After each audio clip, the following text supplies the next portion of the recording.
Dr. No by Ian Fleming.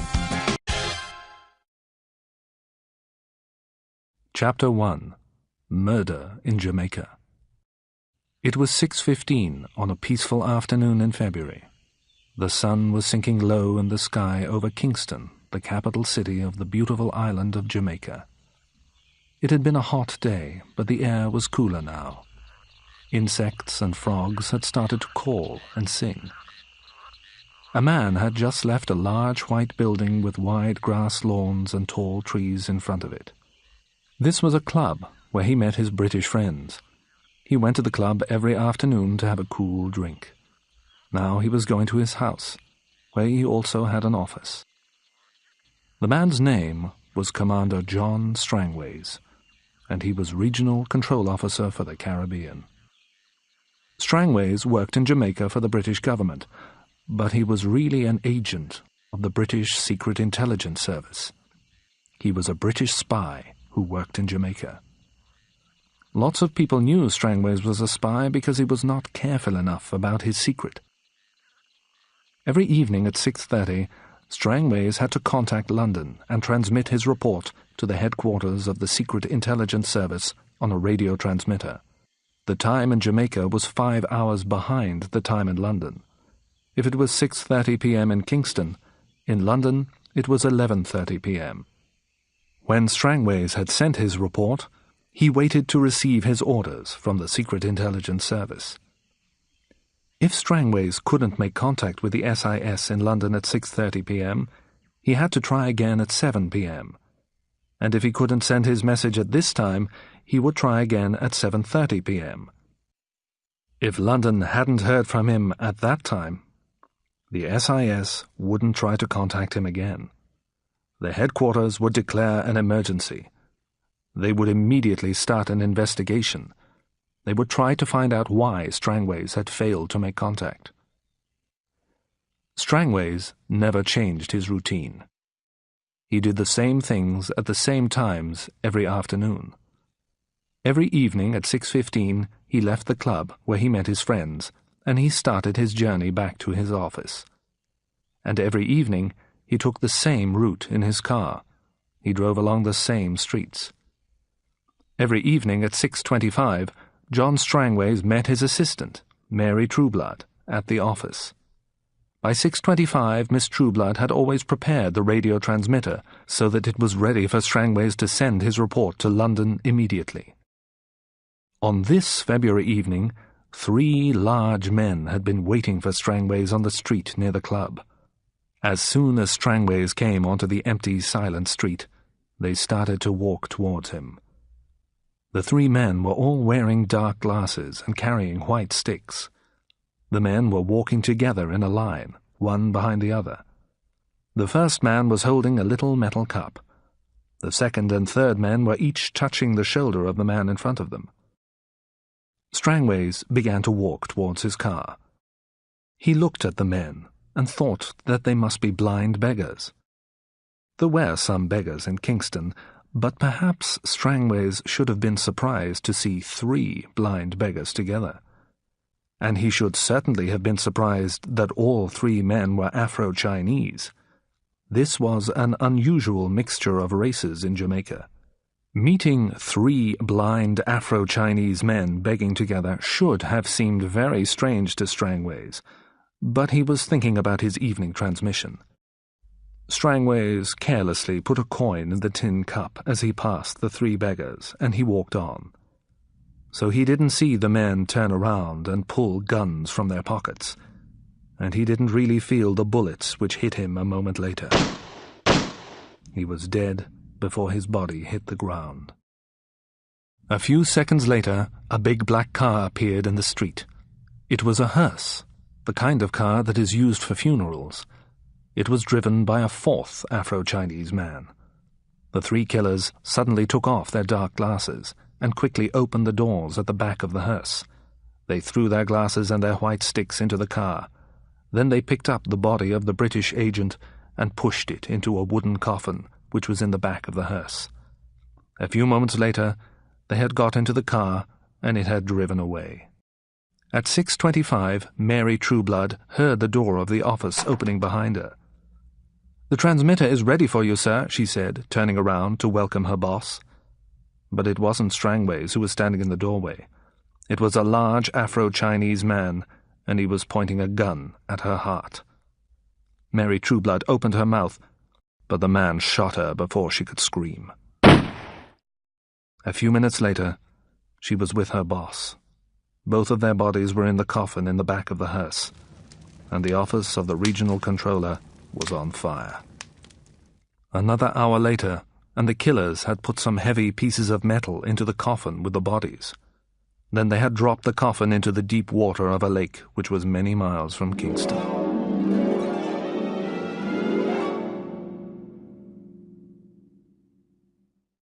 Chapter 2. Bond's Mission. The secretary, Miss Moneypenny, looked up and said, "You can go in now, Commander. M's ready to see you." Commander James Bond, an agent of the British Secret Intelligence Service, walked into the office of the head of the Secret Service. Bond was a tall, strong, handsome man with black hair. He greeted his boss and sat down. M, no one at headquarters ever called him anything else, was sitting at his desk reading some papers. The old man glanced up at Bond. "How are you, 007?" he asked. M knew James Bond very well. The commander was one of his best agents. But in this office, Bond was only ever called by his work name. Only the very best SIS agents had work names which began with 00. An agent whose work name began with 2 zeros was always sent on the most difficult and dangerous missions, and sometimes he was ordered to kill enemies of his country. He also had permission to kill people if they attacked him. James Bond, Agent 007, had a license to kill. Bond looked at M, but he didn't reply immediately to M's question. The agent's cool, blue-grey eyes didn't show his feelings, so his boss spoke again. "Are you well now, 007? Are you ready to start work again soon? I've a special mission for you. You're going to Jamaica. I want you to investigate a case there." Several months earlier, in Paris, Bond had been injured in a fight with a Russian agent. The woman had been an important member of SMERSH. SMERSH was the department of the Soviet intelligence service which trained people to kill enemy agents. The Russian had very nearly killed Bond with a knife which was hidden in her shoe. The knife had been covered with poison. Bond had made a mistake on that mission. He hadn't guessed how the woman would fight, or what weapons she had hidden. He'd almost died, and it was his own fault. Bond knew that, and M knew it too. Bond had been in hospital after the fight. The poison had made him very ill. He'd been away from work for many weeks, but now he wanted to get back to his job, and he was pleased that M wanted him for a special mission. He'd been worried that M no longer trusted him because the mission against the Russian woman had gone so wrong. He wanted very much to be trusted again. If M thought that Bond had lost his nerve, Bond's job as a special agent was finished. He would lose his 00 work name. M would take away his license to kill. "Tell me about the Jamaican mission, sir," Bond said. "Well, it'll be an easy investigation," M said, "but I have to send someone to Kingston to check the facts. I want you to confirm what I suspect. You'll be able to find the answers and close the case in a day or two, I'm sure. Then you can spend some time on the beach. You still need to rest, 007, and you need to get back your confidence. This easy mission will help you. It'll build your confidence again." Bond was angry. M didn't want to say that Bond had lost his nerve, so he spoke about building his confidence. But Bond knew what his boss really meant. It was clear that M didn't trust him again. Not yet. But Bond wanted M to trust him again, so he hid his anger. "What has happened in Jamaica, sir?" he asked quietly. "John Strangways, our regional control officer for the Caribbean, has disappeared," M replied. "His assistant has also disappeared. One day, 3 weeks ago, Commander Strangways didn't make his evening transmission. The next day we heard some strange news. Strangways' office had been set on fire, and everything in it had been destroyed. No bodies were found in the burnt building. Nobody has seen Strangways or his assistant, Miss Trueblood, since the fire. The acting governor of Jamaica thinks that Strangways was in love with the girl, and that he ran away with her," M continued. "He thinks that the two of them stole some money which belonged to the British government. Then they set fire to the office to cover their tracks." "I agree with the acting governor, 007, M went on. "Strangways and the girl haven't left Jamaica using their own names, we know that.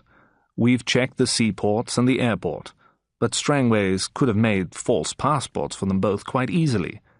In fact, he controlled the preparation of British passports on the island. That was part of his job. But we need to confirm all this. That's why I'm sending you to Kingston. You'll be the service's acting regional controller on Jamaica while you find out what really happened to Strangways and Trueblood. You'll do Strangways' job until I find new people to send." "I'll take the next flight to Kingston, sir," Bond said. "But I think that you're wrong about Commander Strangways. I know him. I don't think that he would steal money. And I don't think that he would destroy his office and run away. He loved his country, and he loved his work. I don't know Miss Trueblood. I agree that it's quite possible that Strangways had fallen in love with her. He does fall in love rather easily. But if he wanted to leave Jamaica and live with Miss Trueblood, he would have resigned from his job. I'm sure about this. He wouldn't set fire to his office and run away." "Love can make people behave very strangely, 007, M replied. "But I want you to find out the truth. Is there anything else that you want to know?" "Well, I'd like to know about the last case that Strangways was working on before he disappeared," Bond said. "There might be a connection." M picked up a brown file from his desk. "There was a little problem about a place called Crab Key," he told Bond. "It's a small island between Jamaica and Cuba. There are some rare birds there. 6 weeks ago there was a complaint that some of these birds had been killed. I thought that the complaint was nonsense, but I asked Strangways to investigate. All the details are in here." He gave Bond the file. "Take it away and read it."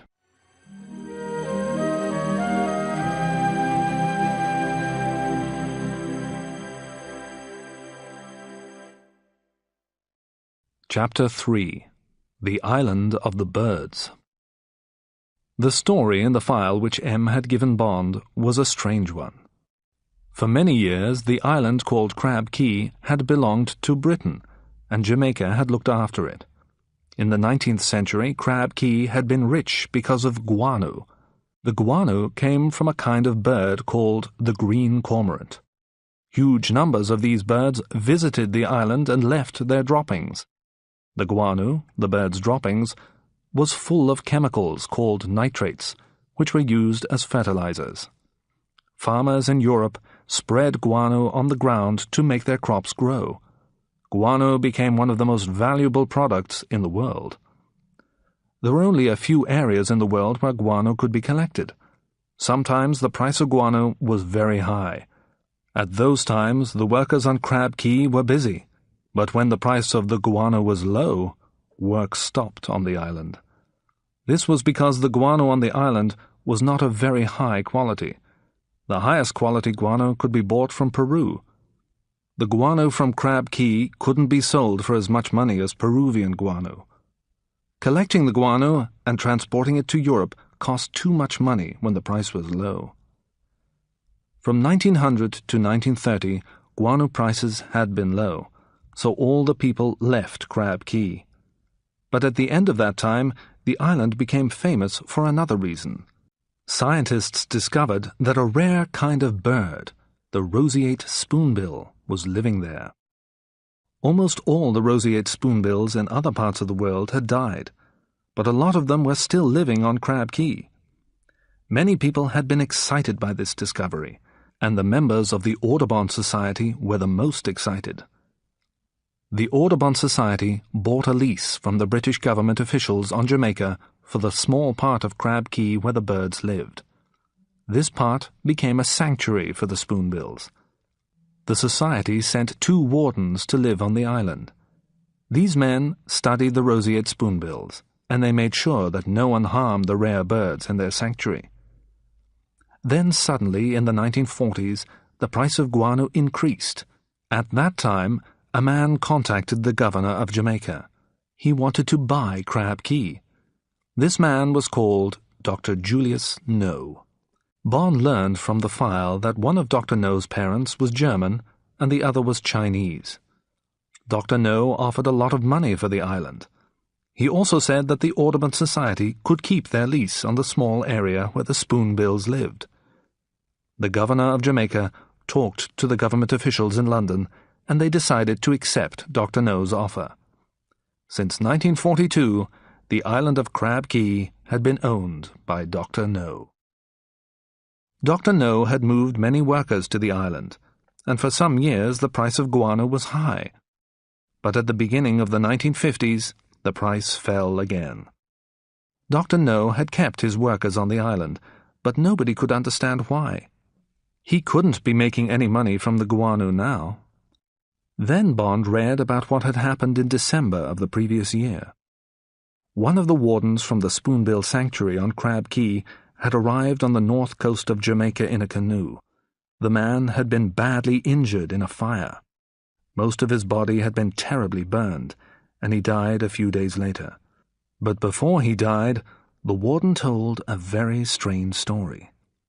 He said that one evening a huge dragon had attacked his camp in the sanctuary. The dragon had breathed fire. It had burnt the camp with flames which came from its mouth. The dragon had burned him and killed the other warden. After that, it had gone into the sanctuary, and it had started to attack the spoonbills. Most of the birds had been killed, and many had flown away in fear. The story about a fire-breathing dragon was hard to believe, of course. The police in Jamaica thought that the warden's injuries had made him mad. But the Audubon Society sent 2 more people from the United States to investigate what had really happened. Unfortunately, their plane crashed as it tried to land on Crab Key, and both men were killed. Later, Dr. No told the society that the plane had been flying too fast as it tried to land. Soon after the plane accident, an American ship was sailing near Crab Key. The captain of the ship had contacted the Audubon Society. He reported that he hadn't seen any roseate spoonbills living on the island. The Audubon Society had complained about this to the American government. Government officials in America had informed the British government. Officials in London had passed the facts on to the Secret Intelligence Service. They asked SIS to investigate the island discreetly. They didn't want to make any problems for the officials in Jamaica. But there was a difficulty. The island no longer belonged to Britain. Dr. No owned it. And he didn't like anyone except his own workers going there. He didn't want anyone else to visit Crab Key. But something had to be done about the complaints, so M had made a decision. He'd told John Strangways to investigate Crab Key. It was the case that Strangways had been working on when he and his assistant had disappeared. Bond read the notes in the file carefully. He was worried. He went to speak to his boss the next day. "I've read the file, sir, and I believe that Commander Strangways and Miss Trueblood have been killed," he told M. 6 people have died recently because they visited or tried to visit Crab Key. Something bad is happening there. "I'm sure that you'll find out the truth, 007, M replied. "But be discreet, and enjoy your holiday in the sun. After that, you can get back to some real work."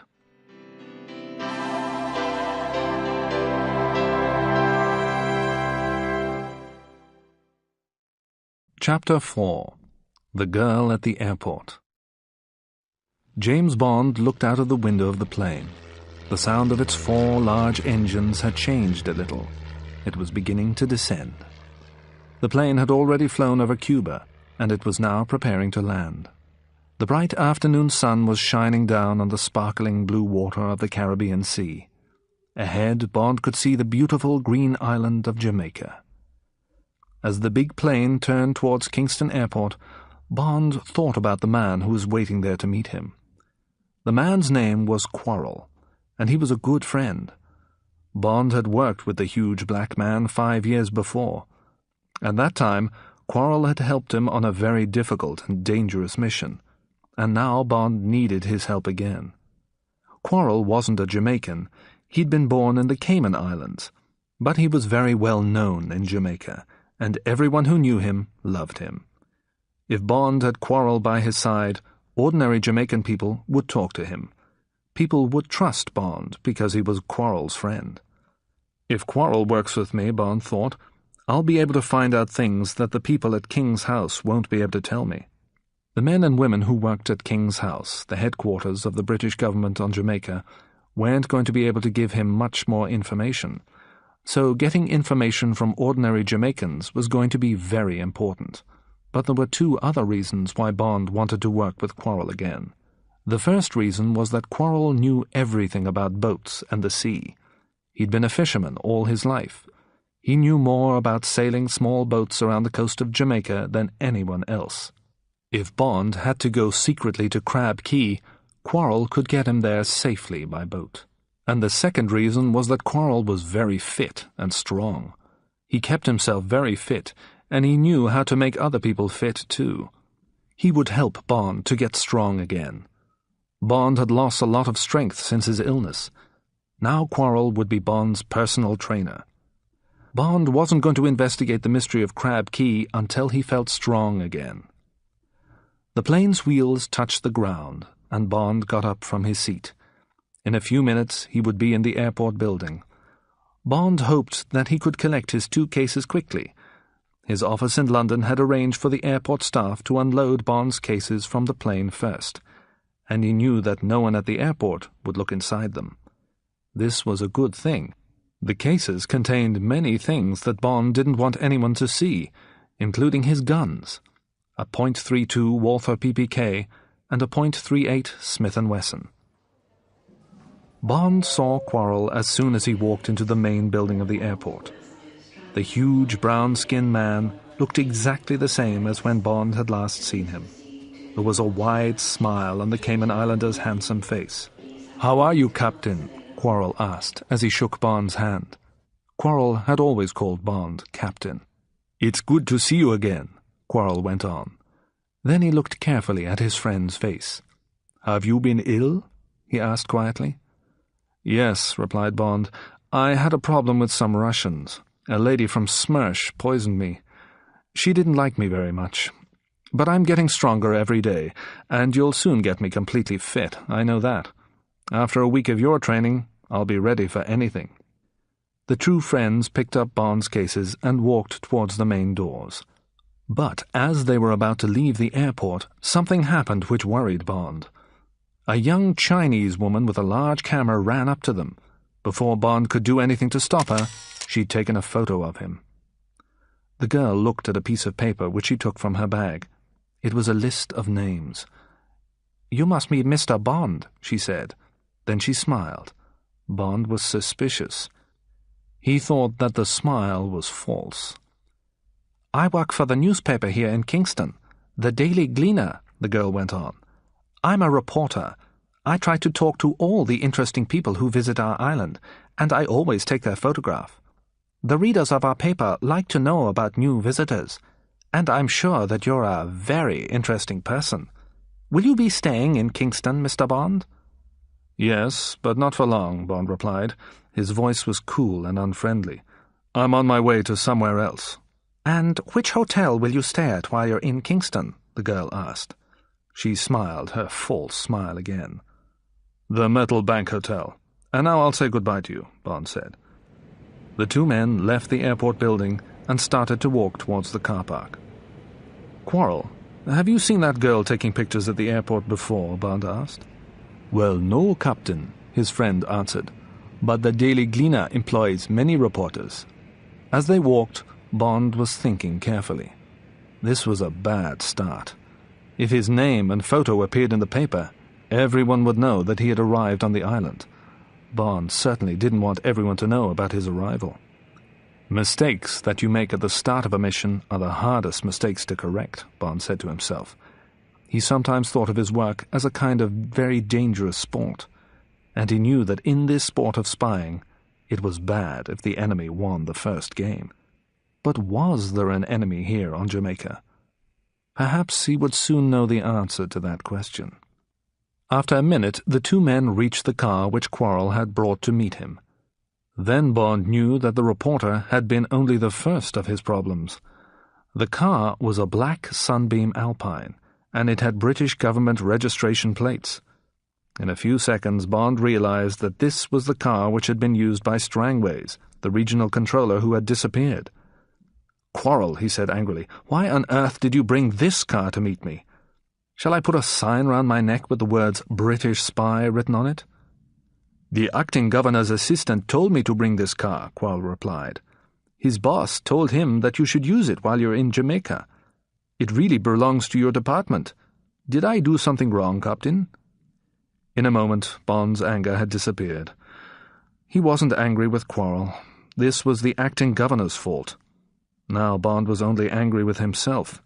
He was angry with himself because he'd forgotten an important fact. This fact was that the acting governor was an idiot. "No, it wasn't you who did anything wrong," he told his friend. "It was me. I sent a message to the acting governor. I asked him to contact you in the Cayman Islands. I asked him to bring you to Jamaica and to pay you well for working with me. I asked him to book me a room at the Blue Hills Hotel. I asked him to give me a car for the time that I was in Jamaica. And I asked him to send you to meet me today. But I didn't guess that he would send you to meet me with Strangways' car," Bond went on. "Any enemy of Britain will recognize this Sunbeam. It's the resident British spy's car. I should have guessed that this might happen. I should have taken a taxi to the hotel and met you there. Now anyone who was watching for me at the airport will know who's helping me, and they'll know which car we're driving." It was now late afternoon, and the sun was going down fast. It would soon be dark. The two men got into the Sunbeam. Quarrel started the car's engine and drove away from the airport. After a few miles, Bond's fears were confirmed. He was now sure that an enemy had been watching at the airport. "There's a car following us, Quarrel," he said quietly. "It's a taxi, a big black one. I saw it leaving the airport, but there's nobody in it except the driver. Taxi drivers don't leave the airport if they don't get a passenger after waiting for only a few hours. They wait for the next plane to arrive. Slow down a little. Let's see if the taxi will pass us." Quarrel slowed down, and Bond turned around in his seat. The taxi slowed down too. Its headlamps shone on the road. The driver was trying to stay about 100 yards behind the Sunbeam. "Listen carefully," Bond said. "We need to get rid of this taxi. A mile ahead of us, this road divides at a junction. The road on the left goes to Kingston, and the road on the right goes to Morant. Isn't that right?" "Yes, Captain, that's right," Quarrel agreed. "The taxi driver thinks that we're going to Kingston," Bond said. "The girl with the camera must have given him that information, or perhaps someone else had already told him." "Well, we are going to Kingston, but not yet. Quarrel, when I tell you, I want you to accelerate suddenly. Drive very fast to the junction so that the taxi driver can't see which road we take. When we reach the junction, turn off all the car's lights and take the road towards Morant. Stop after 500 yards. Okay, accelerate now." Quarrel did exactly what Bond asked, and a minute later the two friends were listening to the taxi disappearing fast down the road to Kingston. Half an hour later, Quarrel stopped the Sunbeam outside the Blue Hills Hotel. Neither man noticed the big black taxi which stopped on the dark street opposite the hotel. Later that evening, after he'd taken a cool shower and changed his clothes, Bond met Quarrel again. "Let's go and have a drink and a meal," Bond said to his friend. "Where shall we go?" "I'll take you to a restaurant that I know," Quarrel replied. "It isn't a place where British people go very often, but the owner is a good friend of mine. He's called Pussfella, and I've known him for a very long time. Pussfella comes from the Cayman Islands too. We used to go fishing together. Each of us owned half of the boat that we used. Then one day my friend had an accident. He was badly injured. After that, he didn't want to be a fisherman anymore. I bought his half of the boat, and he moved here to Jamaica. He's made much more money from his restaurant than I have from fishing." "What kind of accident did your friend have?" Bond asked. "A bad one, Captain," Quarrel replied seriously. "Pussfella was fishing near an island called Crab Key. It's about halfway between here and Cuba. A huge creature came out of the sea. It was a giant squid, or maybe it was a giant octopus. It pulled Pussfella from the boat. It tried to pull him under the water and drown him. He fought with the creature. He stabbed its tentacles with his knife until it let him go. That's why we call him Pussfella." Bond thought about this story and said nothing. "Pussfella's a fine man," Quarrel added, "and the food and the music at his restaurant are great."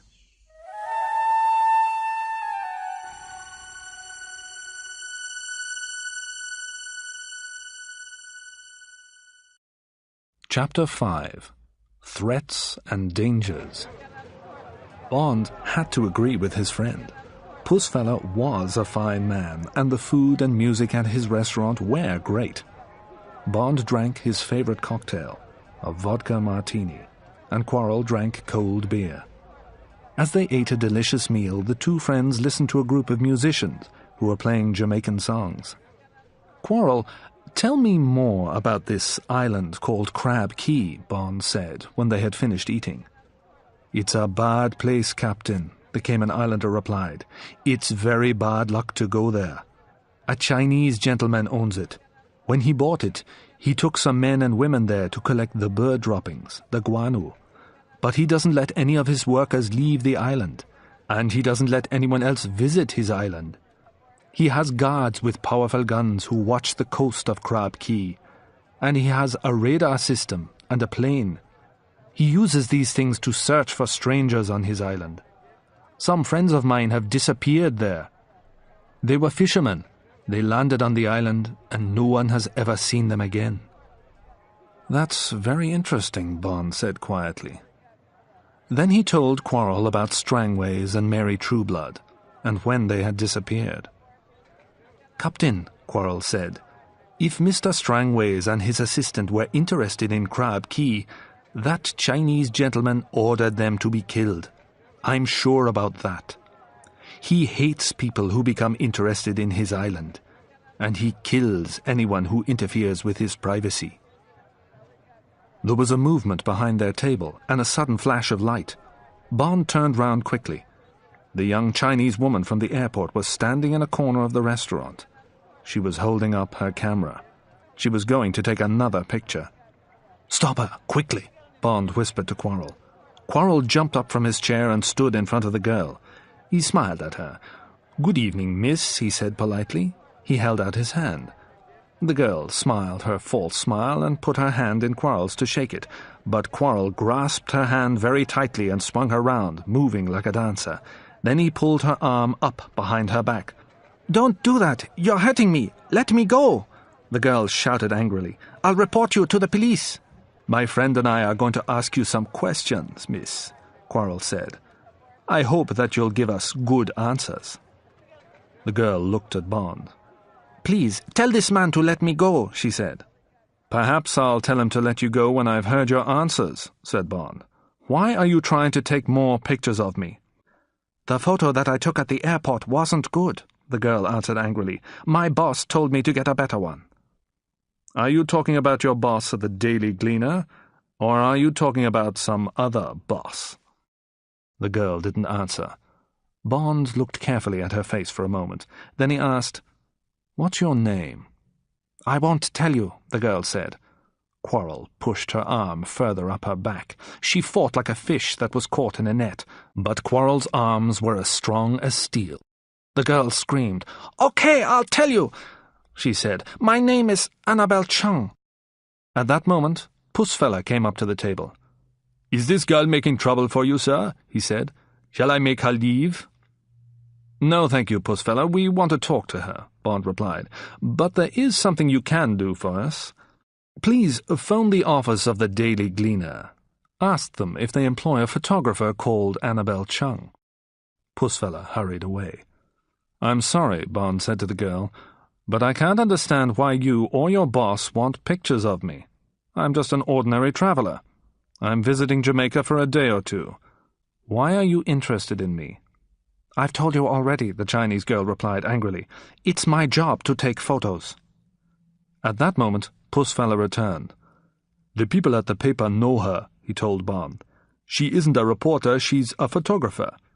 The people at the Daily Gleaner don't employ her, but sometimes they buy photos from her. She's a freelance photographer. She takes pictures for anyone who wants them." "Thank you," Bond said. He smiled as the restaurant owner went back to his kitchen. "Well, now we know two things," he said quietly to the girl.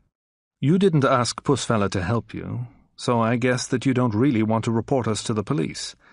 And we know that you're a freelance photographer, not a newspaper reporter." "Good. So next, we need to find out who paid you to take pictures of me." Suddenly Bond's smile disappeared, and his eyes became cold. His voice was quiet and hard. "Now, tell me who's paying you." "No, I won't tell you," the girl said. She was scared, and she was in a lot of pain, but she wouldn't give Bond a name. "Oh, let her go," he told Quarrel. Bond was angry with himself. He and Quarrel were certainly in great danger. Bond hated hurting women, but he'd decided that it was necessary tonight. However, he hadn't got what he wanted. Quarrel had nearly broken the girl's arm, but she was terrified of her boss. She'd preferred this pain to the pain that she would have if she told Bond her boss's name. The girl grabbed her camera and walked to the door. "He'll kill you for this," she shouted as she left the restaurant. "Well, that was a threat," Bond said to Quarrel, "and I'm sure that he will try to kill us. But we still don't know who he is. We can't do anything about that tonight, though. I need some sleep now. I'm going back to the hotel. Thank you for a very interesting evening, Quarrel. I'll see you in the morning."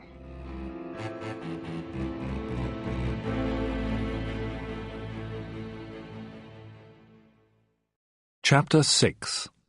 At King's House.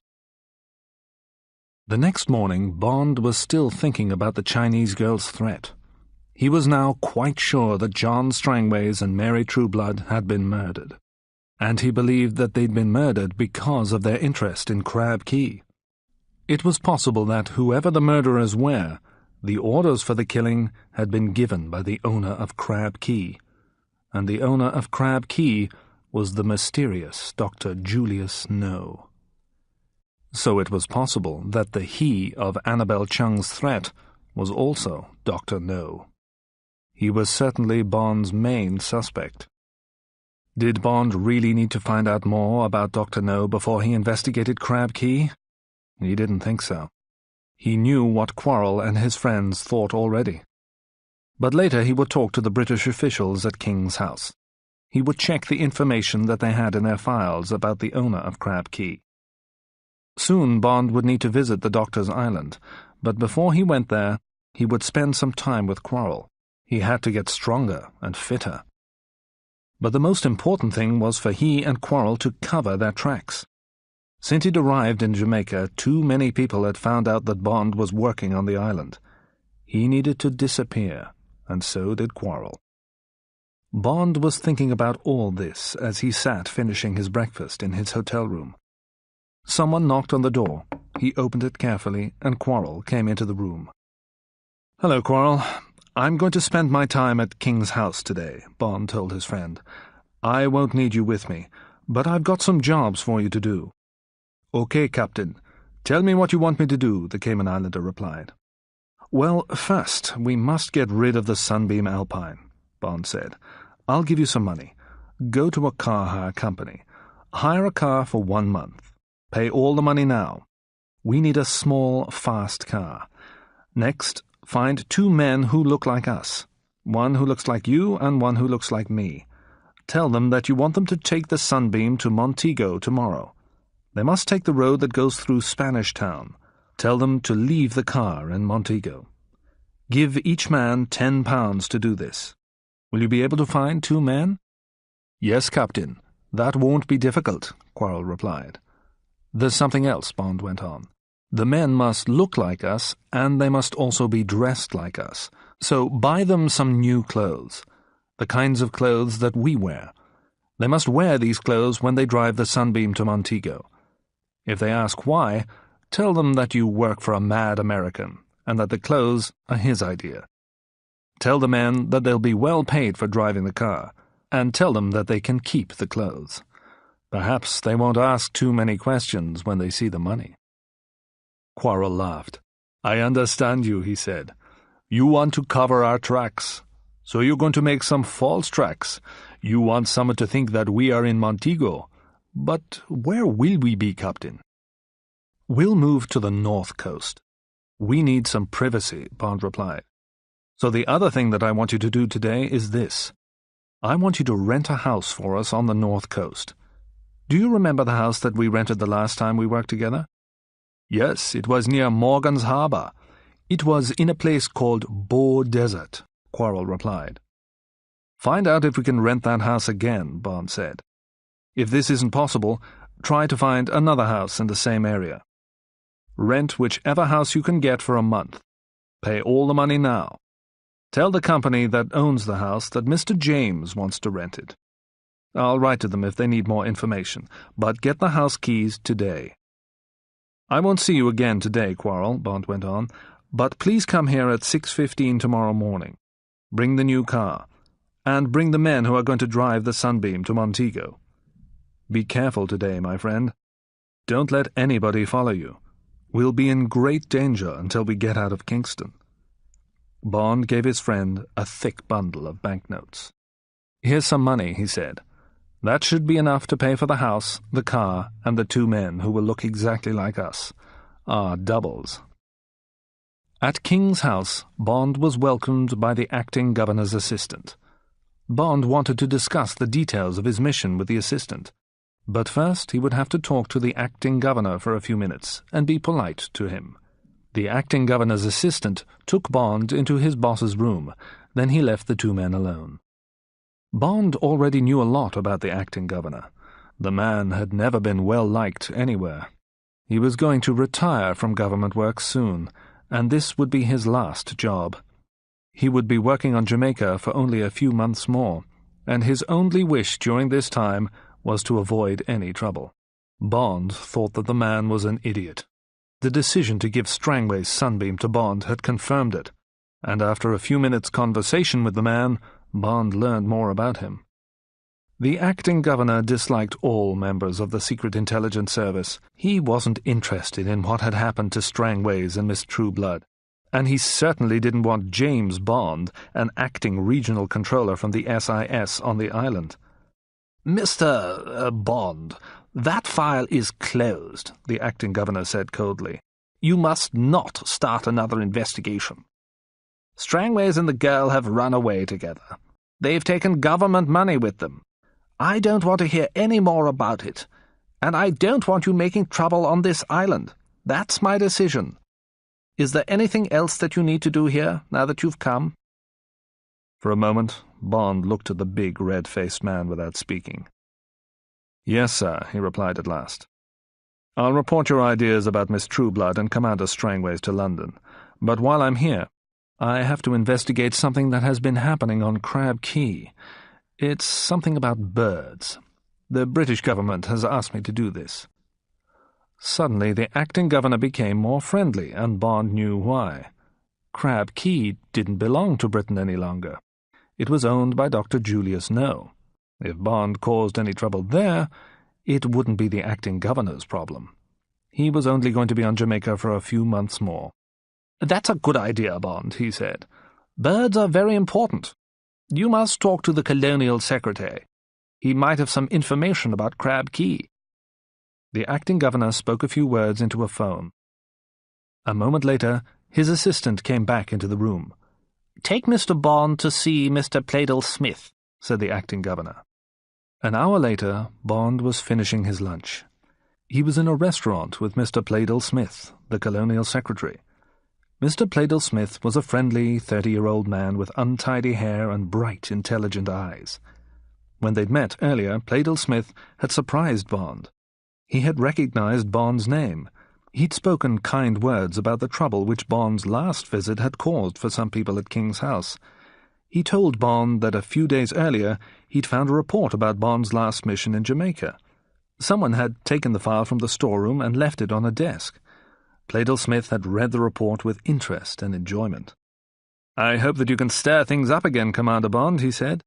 "It's very boring here at the moment. What's your problem this time? Perhaps I can help you with it." They sat drinking coffee while Bond told the Colonial Secretary about Crab Key. "When we get back to my office, I'll ask my secretary, Miss Taro, to find all the information that we have about the island," Pleydell-Smith said. "There'll be a file of reports, and I know a little about guano myself, so I can tell you about that." As they walked back to King's House, Bond asked the Colonial Secretary a question about something which had been worrying him for the last hour. "Why did someone take the file about my last visit out of the storeroom in King's House?" he asked. "Did somebody important want to read the report?" "Well, that was strange," Pleydell-Smith answered. "I found the file on my secretary's desk. I think that Miss Taro got it out of the storeroom. She's only worked at King's House for a few weeks, but she likes her job and she works very hard. Perhaps she was tidying the old files and putting them into better order." As soon as the two men entered Pleydell-Smith's office, the Colonial Secretary picked up a phone and spoke to his secretary. "Miss Taro, will you bring me the file on Crab Key, please? I need the report about the sale of the island, and I need the report about the warden of the bird sanctuary who died." He put the phone down and spoke to Bond. "Please sit down, Commander. Miss Taro will go to look for the file. While we're waiting, let me tell you all about guano." Bond thanked the Colonial Secretary and sat in the chair facing his desk. Pleydell-Smith was still speaking about guano when his secretary opened the door half an hour later. "I'm sorry, sir," the young woman said. "I can't find the Crab Key file. It's missing. It isn't in the storeroom." "It's missing? Well, who was the last person to use it?" the Colonial Secretary asked. "Everyone who looks at files from the storeroom has to sign their name in a book." "Commander Strangways was the last person to sign the book, sir," the girl said. "But he brought the file back. He brought it to this room. I remember that well," said Pleydell-Smith. "What happened to it after that?" "I don't know. I'm sorry, sir," the girl replied. Bond turned in his chair to look at the secretary, and for a moment she looked carefully back at him. Then she smiled a false smile and left the room. Suddenly, Bond realized what connected his investigation with the people who had been watching him. Dr. No, Annabelle Chung, and Miss Taro were all Chinese.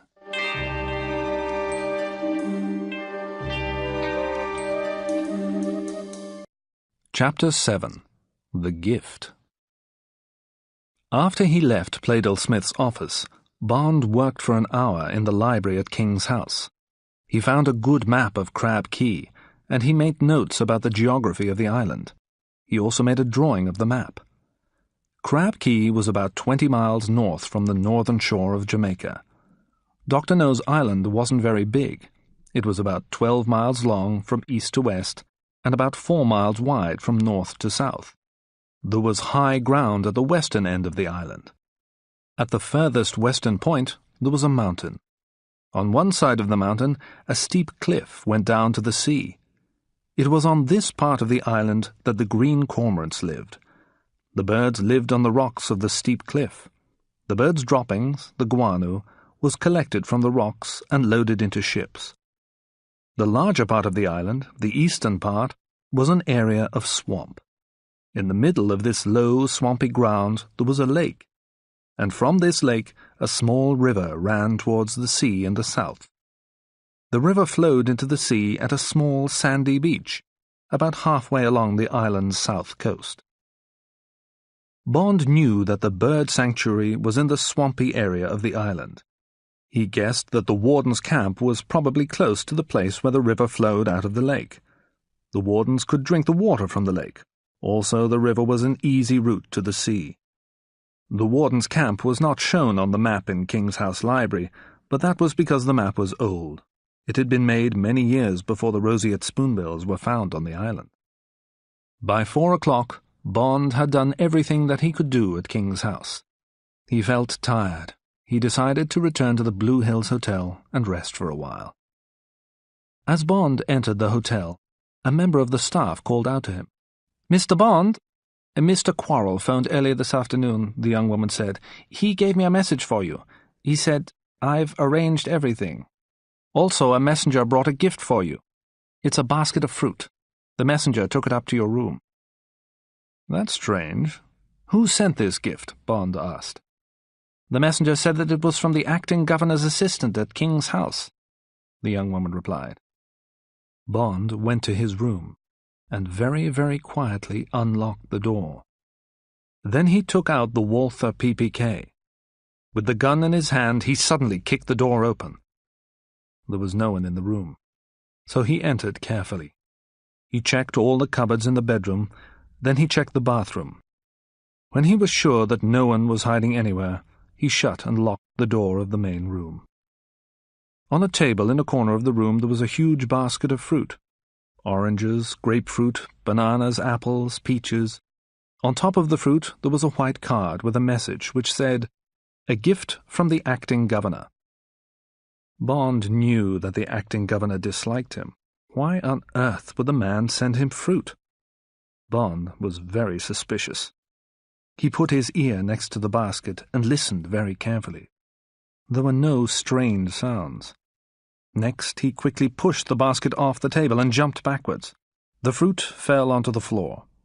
There was nothing else in the basket. No bombs, no poisonous snakes or spiders. But he was still suspicious about this gift. Bond picked up one of the peaches. It was very ripe. Soon it would be too ripe. Anyone who wanted to eat the fruit would eat this peach first. Bond put the peach on the table. Then he took a small magnifying glass from one of his cases. As he unlocked the case, he noticed something. Someone had tried to open the case while he'd been out that day. They hadn't opened the case because it was very strong, and it had special locks. It had been made by an SIS engineer, but someone had tried to open it, and that made Bond more suspicious than ever. He looked through the magnifying glass and checked the peach very carefully. He found a tiny brown hole in the skin of the fruit. Had someone put something into the peach? Was someone trying to poison him? "Well, this is a war, then," Bond said to himself. "Dr. No has decided to start a war with the SIS. It's time for me to stir things up for that gentleman." Bond checked all the other fruits. They all had tiny holes in them. Somebody wasn't sure if Bond liked peaches. Bond picked up the phone by his bed and he called King's House. He asked to speak to the colonial secretary. "You said that you wanted to help me," Bond said to Playdell Smith when he answered the call. "Well, there is something that you can do for me. I've received a gift. It's a basket of fruit. It's here in my hotel room. I want you to find a scientist who can make some tests on it. I want someone to find out if there's poison in the fruit. Please, can you send a messenger to collect it now? I won't be here tomorrow." Bond listened for a moment to the other man's reply. Then he spoke again. "I'll be at Bow Desert, near Morgan's Harbor, for the next week or two," he said. "Will you send the scientist's report to me there, please? Please, don't tell anybody else about the report, and please don't tell anybody where I've gone. You wanted me to stir things up again, and I'm going to do that soon.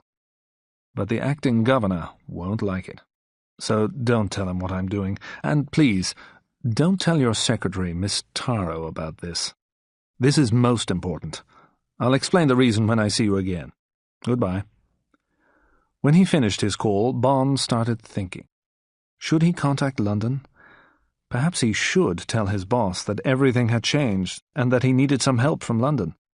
There were some dangerous people doing some bad things on Jamaica. Bond could ask M to declare an emergency and to send more agents.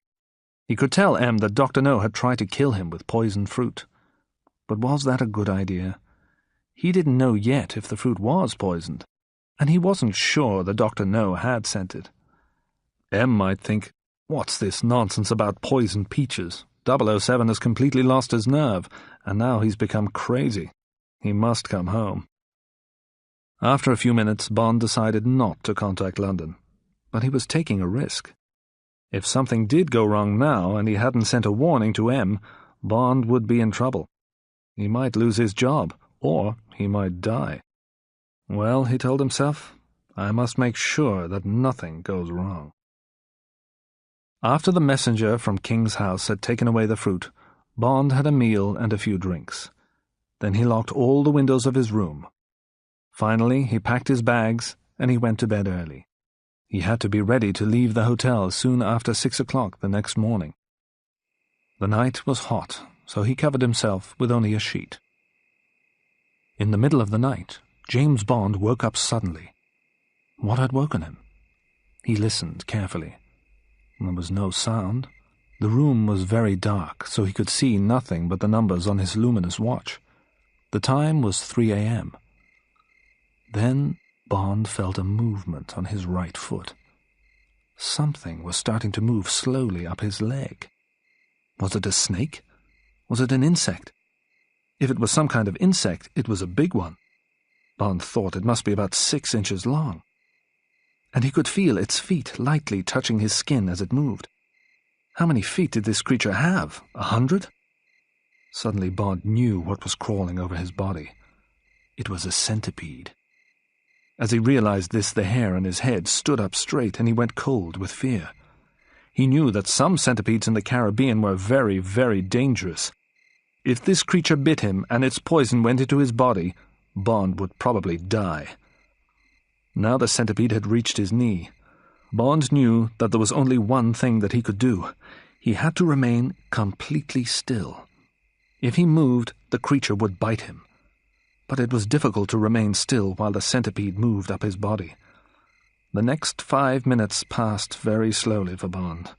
They seemed more like 5 hours. The centipede walked across Bond's stomach and onto his chest.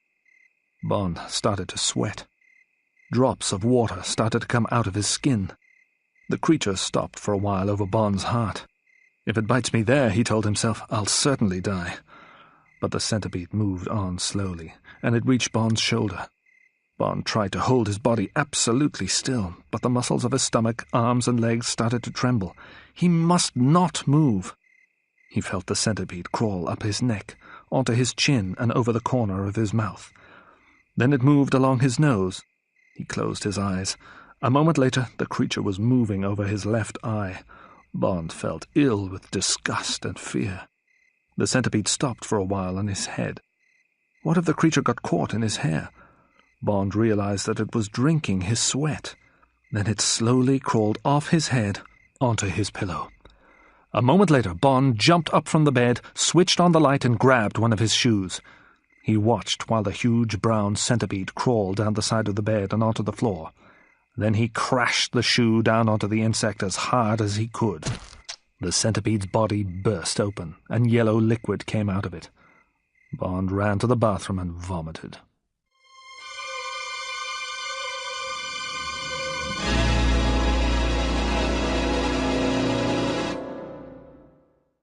Chapter 8. The Journey to Crab Key. At 6:30 the next morning, Bond and Quarrel were driving out of Kingston in an Austin 830. They were driving towards the north coast. They'd already seen the two men who were dressed like Bond and Quarrel drive off towards Montego in the Sunbeam Alpine. The two men that Quarrel had hired were not honest people, but they wanted the money and they were happy to do the job. Bond was pleased with his friend's choice. Annabelle Chung must have given descriptions of us to her boss, Bond told his friend.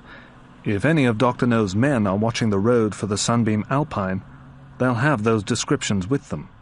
The men that you hired look very like us, so the watchers will think that we are in the Sunbeam. Now, I have a question to ask you, Quarrel. What do you know about centipedes? Centipedes are bad creatures, Captain, Quarrel replied. and Jamaican centipedes are very poisonous." "But where do they usually live?" Bond asked. "Oh, they always live in dark, dirty places," Quarrel answered. "They live under old wooden buildings and in other places like that." "Do they ever go into clean, tidy places? Places like hotel rooms?" Bond asked. "Do they ever climb into people's beds?" "No, Captain," said Quarrel. He looked at Bond carefully. Bond didn't say any more about centipedes. He didn't want to worry his friend. He asked Quarrel about the best way to get to Morgan's Harbour. But later, Bond thought again about what Quarrel had said. "If I found a centipede in my hotel room, then someone put it there," he told himself. "Someone's certainly trying to kill me." He decided not to tell his friend about the fruit. The house at Bow Desert was exactly what Bond wanted. It was a small, white, wooden house beside the sea. On 3 sides of the house there were fields. There were no other houses close to it. Bond and Quarrel would have privacy there. After they arrived, they ate supper. Then Quarrel asked Bond what his plans were. "Well, first I need to get completely fit," Bond replied. "For the first week, that's all that I'm going to think about. You'll be my personal trainer. We'll work on my fitness every day. Please think of a training routine for me. Then when I'm really strong again, we need to visit Crab Key. But I don't want Dr. No to find out about our visit. We'll go in a small boat, perhaps a canoe." "Captain, you must be crazy," Quarrel said. "Crab Key is a very dangerous place. I've heard stories about it. Very bad things happen there." "It'll be okay, Quarrel," said Bond, smiling. "I don't want to go near the places where Dr. No and his workers live. I only want to visit the warden's camp at the bird sanctuary. I need to find out what happened there. And I do need your help." Quarrel was silent for a few moments. Then he spoke. "I'll help you, Captain. You know that," he said quietly. "But there's one thing that I want to ask you. I have a family in the Cayman Islands. If I die, they'll be poor.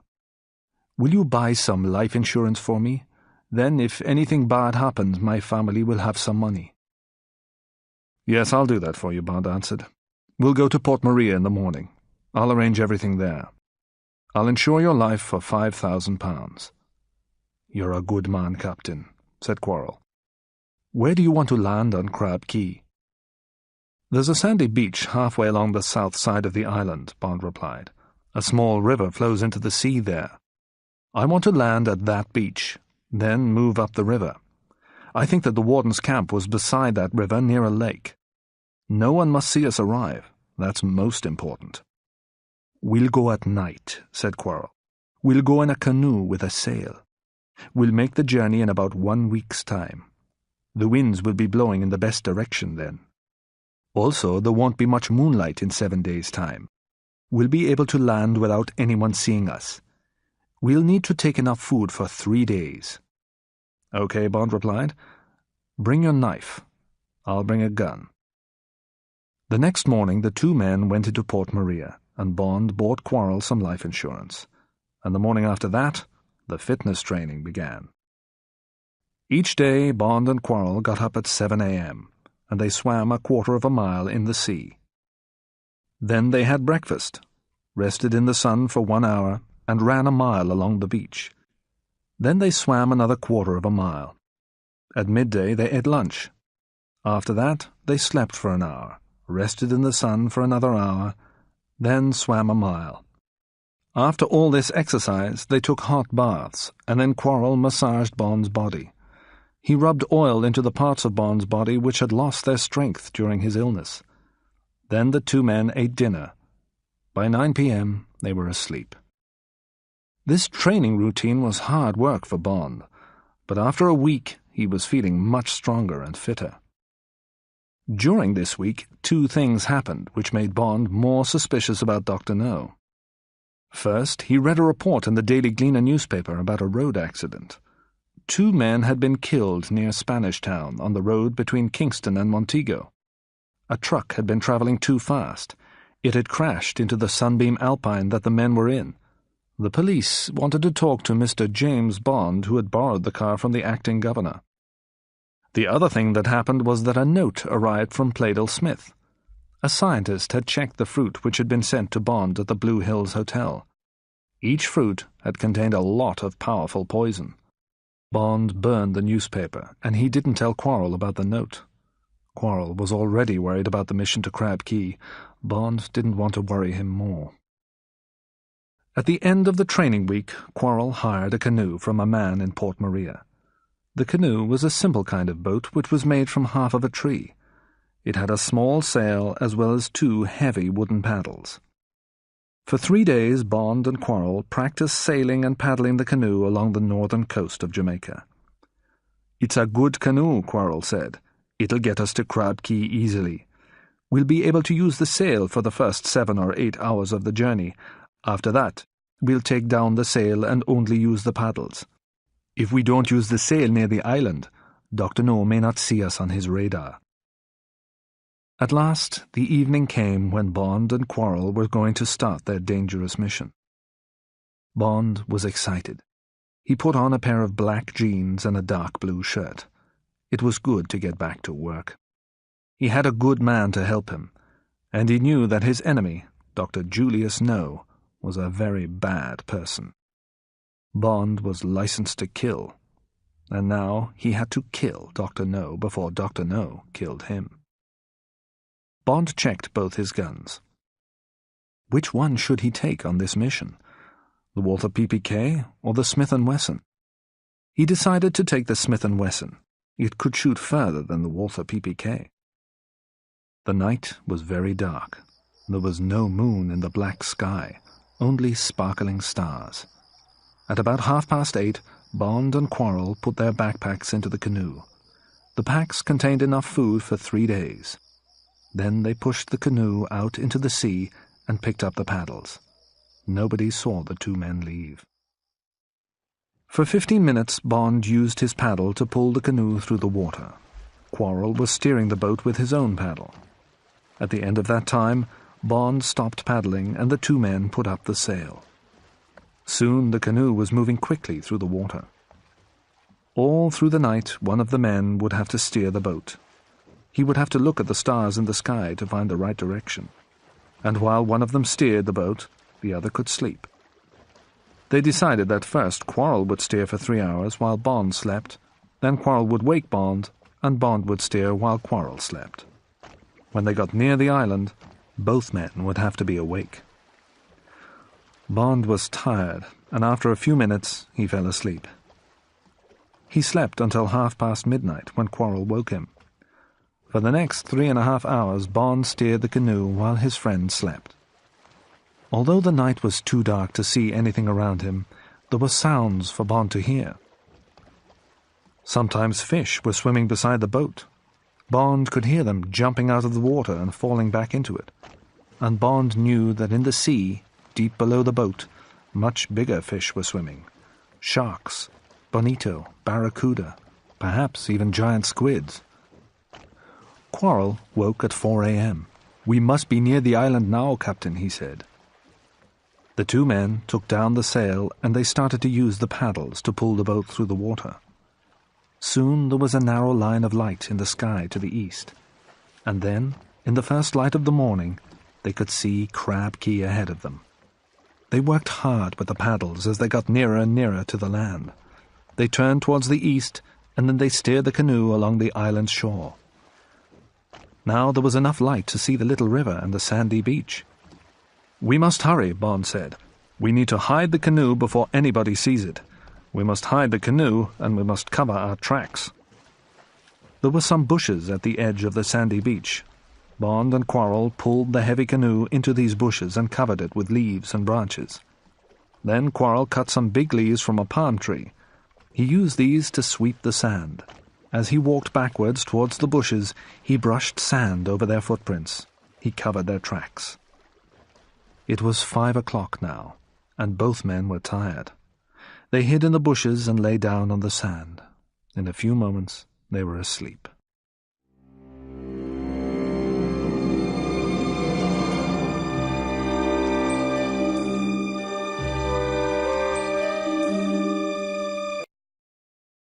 Chapter 9.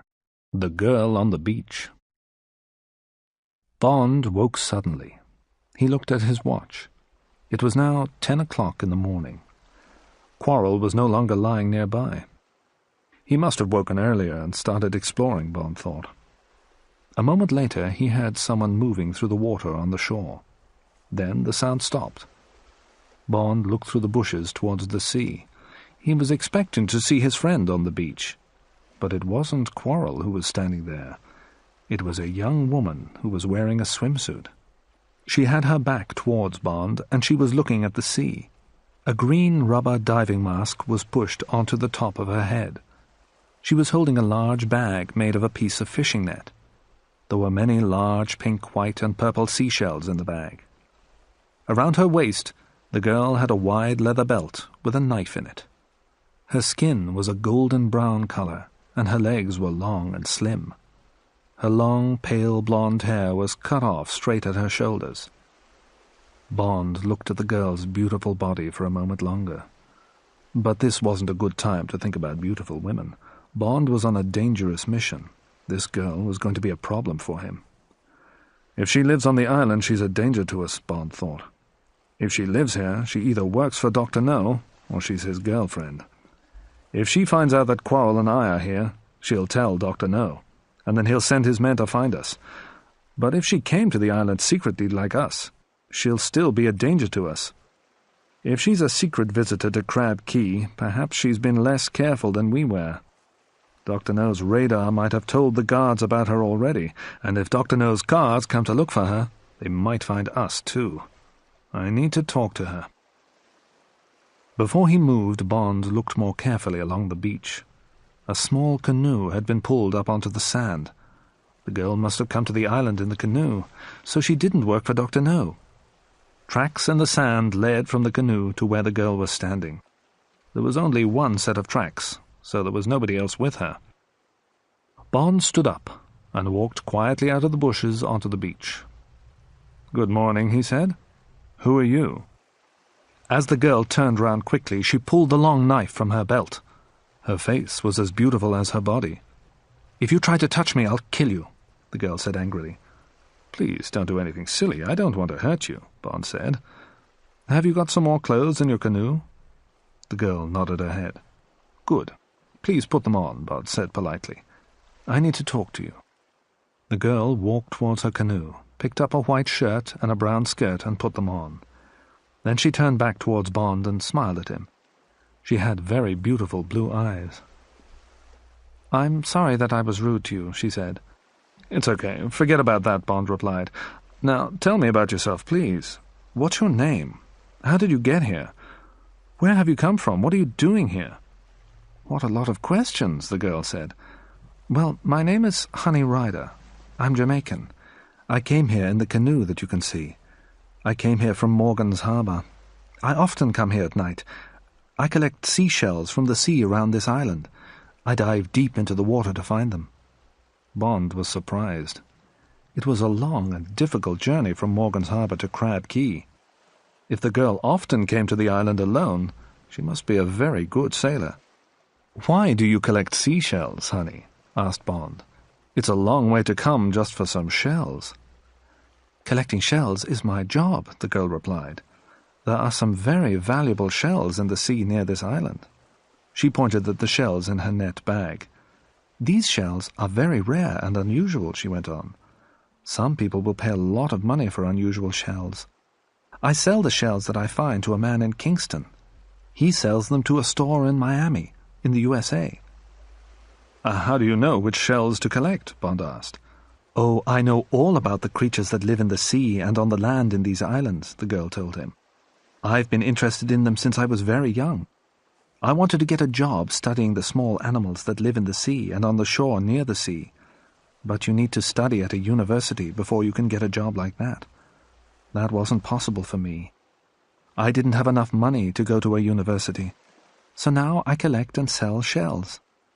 "Now tell me about you," Honey said after a few moments' silence. "Who are you?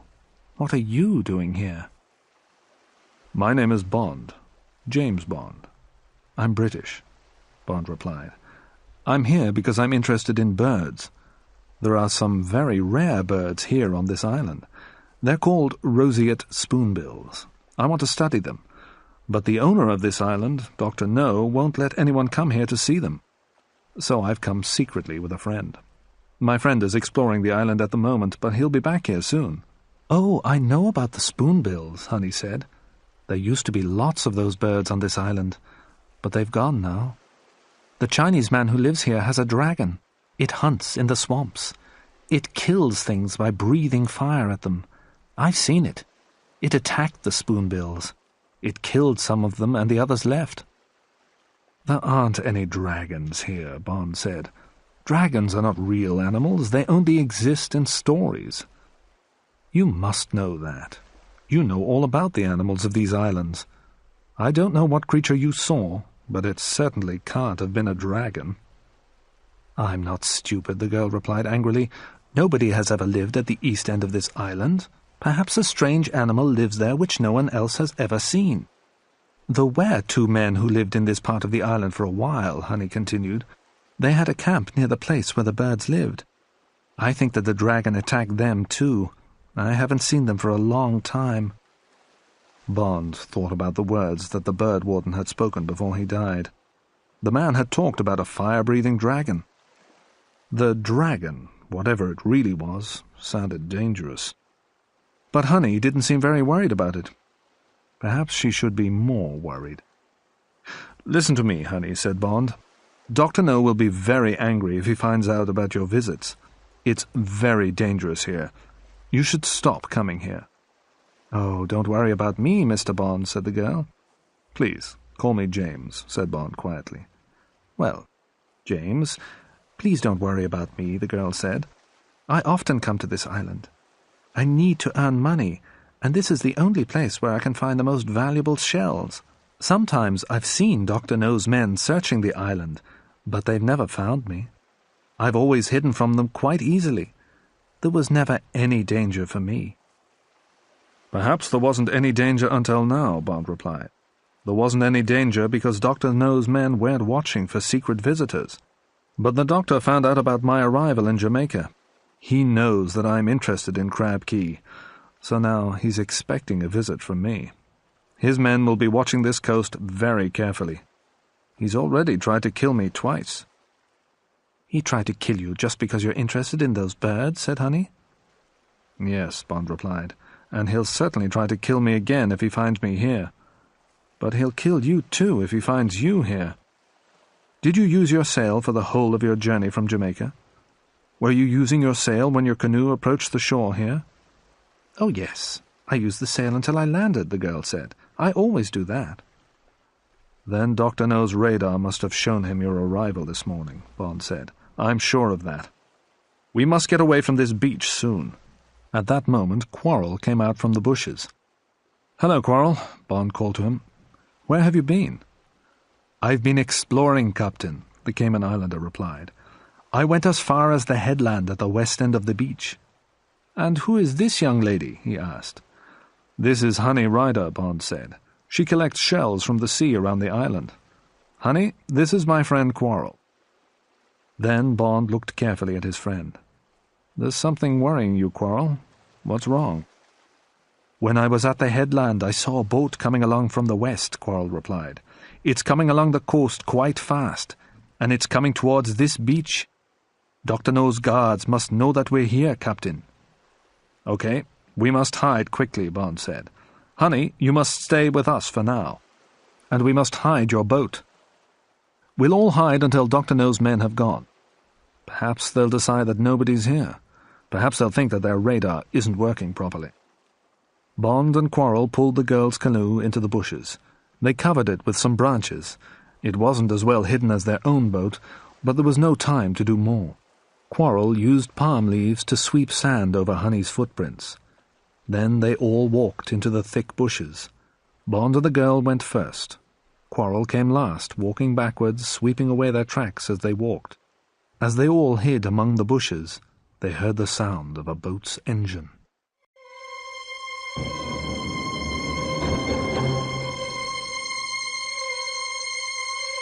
Chapter 10. The hunt. Dr. No's boat arrived opposite the empty sandy beach. It was a large grey boat with a powerful engine. Bond, Quarrel and Honey watched it from their hiding place in the thick bushes. As they watched, they heard the boat's engine stop. The boat stayed about 50 yards from the shore. For a few minutes, everything was completely quiet. There were 3 men in the boat. They were all Afro-Chinese. One man was standing at the boat's controls. One man was standing behind a powerful machine gun, which was fixed onto the deck of the boat. The third man was standing at the back of the boat. A loudhailer was hanging from a strap around this man's neck. He was looking along the beach through a pair of binoculars. Suddenly, the man with the machine gun looked straight towards the place where Honey's canoe was hidden. He said something to the other men, and a moment later all 3 guards were looking towards the same place. "They've seen the canoe," Bond whispered to Quarrel and Honey. "There'll be trouble now." The guard with the loudhailer lifted it to his mouth and began to speak. His voice was loud and clear. "We know that you're there," he said. "We've seen your canoe.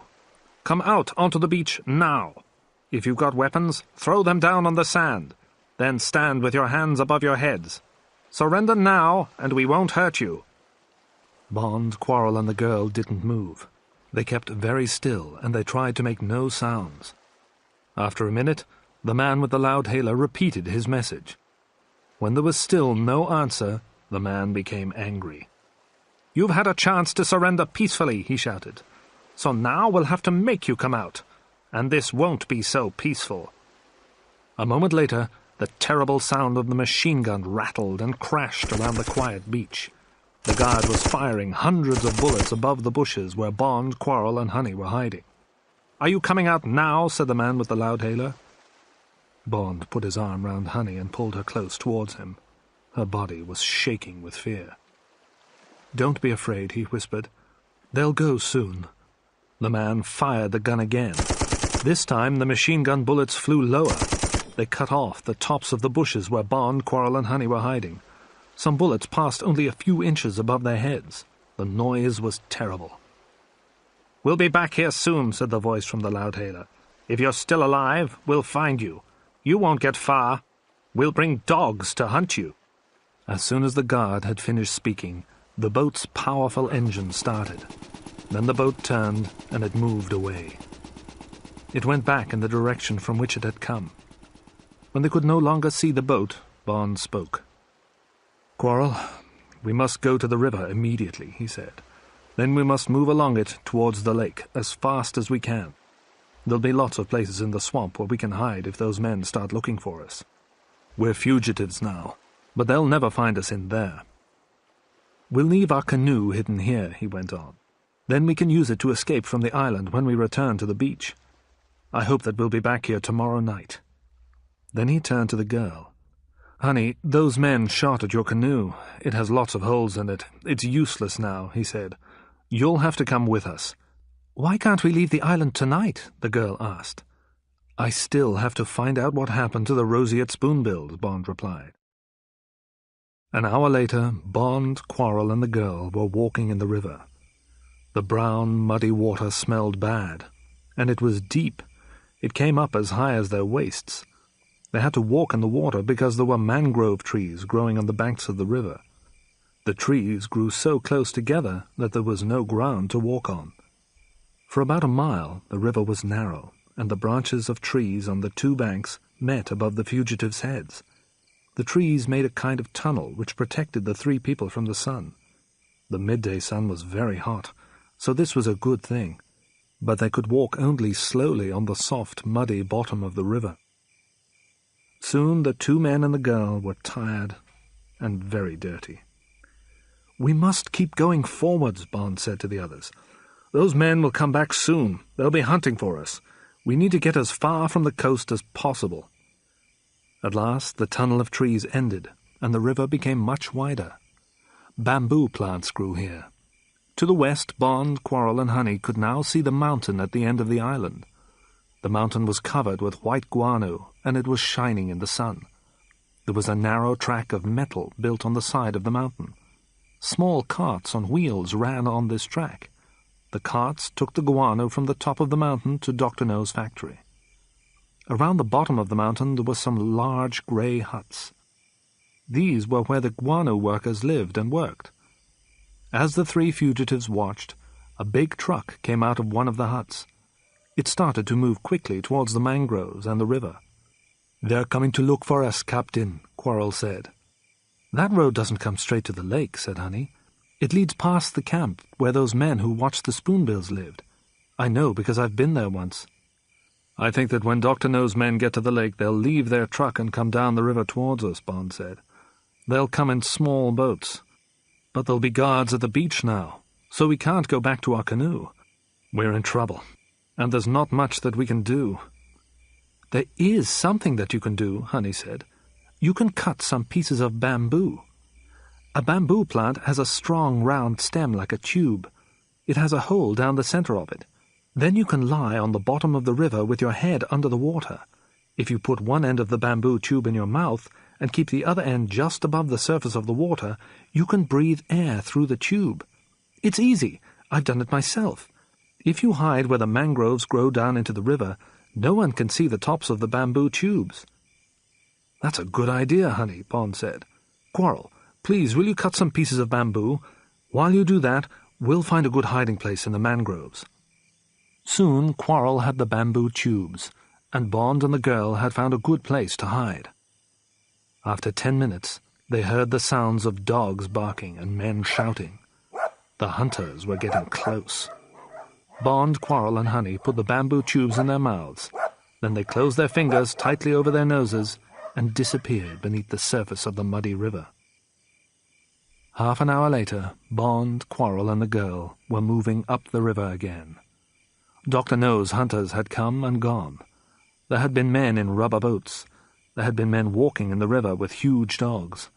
The hunters had carried powerful guns, and they had searched the area where Quarrel, Bond, and Honey had been hiding. But because the fugitives were under the water, the dogs had been unable to smell them, and none of the guards had seen the 3 small bamboo tubes amongst the mangroves at the edge of the river. Soon the sounds of the hunters and their dogs had disappeared. The hunters had gone, but Bond had waited for 5 minutes before he stood up.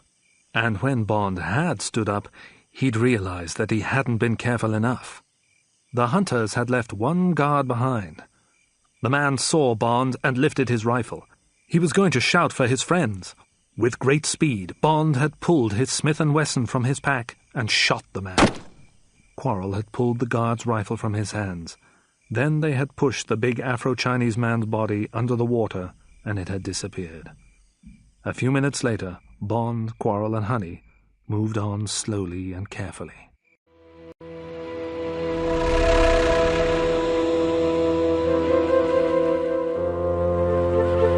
Chapter 11. The Dragon. The sun wasn't quite so hot now. As the air became cooler, insects and frogs started to call and sing. "It must be after 4 o'clock," said Bond. He was guessing the time. His watch was no longer working. "We'll reach the lake in about an hour from now. We'll make a camp there. We'll be safer when darkness comes." "James, why is everyone trying to kill you?" Honey asked him. "You haven't told me the truth about yourself, have you? You aren't here because of the spoonbills. Nobody takes a gun to study birds. And Dr. No's men are hunting you. Why? What are you doing here?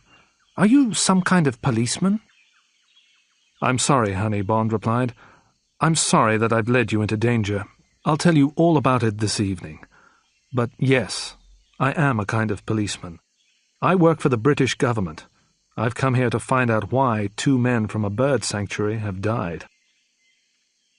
"We should be safe if we camp on the east side of the lake this evening," Bond went on. "It's quite a large lake, and we'll see the hunters moving round the edges of it if they come. We'll have time to get away." "We can escape from the hunters," Honey said, "but perhaps Dr. No's dragon will come for us. The dragon can go through the water. I've seen it swim." Bond laughed. "Oh, the dragon. Well, perhaps the dragon will have an injured tail," he said. "Perhaps it'll have to stay at home tonight." "You won't laugh when you see it, James," Honey said. A few hours later, Bond, Quarrel, and Honey made a camp amongst some trees near the lake. Bond cleaned and dried the Smith & Wesson with his shirt. Quarrel dried the rifle. The girl tried to dry the food which had been in the men's backpacks. The food had got very wet when the fugitives were hiding in the river, but they couldn't make a fire because it would be seen by Dr. No's hunters. While the food was drying, Bond explored the edge of the lake near the camp. He saw some tracks in the mud which surprised him. They looked like the marks made by very large wheels. But Bond didn't understand what could have made the tracks. They were bigger than any wheel tracks he'd ever seen. After he'd returned to the camp, Bond, Quarrel, and Honey ate the cold food. Then Bond and the girl got ready to sleep. Quarrel was going to watch the lake. Bond and Honey sat together in the dark. Bond could feel the warmth of the girl's beautiful body beside him. "Tell me about your family, Honey," Bond said. "My family was poor," the girl replied. "We didn't have much money. My mother and father worked for a British man. He wasn't a kind man. Both my parents died when I was 5 years old. Then an old Jamaican woman looked after me." For a moment, the girl's voice became angry. "When I was 15, the British man wanted me to be his girlfriend. I didn't want that, but he wouldn't listen to me. He attacked me one night and he hurt me." Then suddenly her voice became quieter and softer. "That man is dead now," she said to Bond. "He can't hurt me again." "He's dead," Bond replied. "How did that happen?" "I killed him," the girl said. "I know all about the animals that live in these islands. I know where they hide and what they can do. One hot evening, I caught a spider. A black widow. It's a very poisonous kind of spider.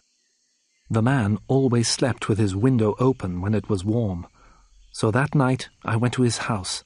I dropped the spider through the window into his bedroom. In the morning, the man was very ill," the girl went on. "He must have been bitten by the spider. A week later, he was dead." Before he fell asleep, Bond thought about the centipede that someone had put into his hotel room. It was good to know about poisonous creatures if you wanted to kill someone in this part of the world. It was about midnight when the dragon came. Quarrel heard it first.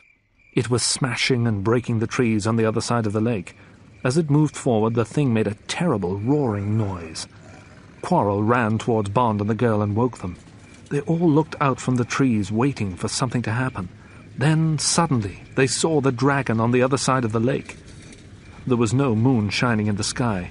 The only light was from the stars, but they could just see the shape of an enormous animal with a long neck and 2 wings.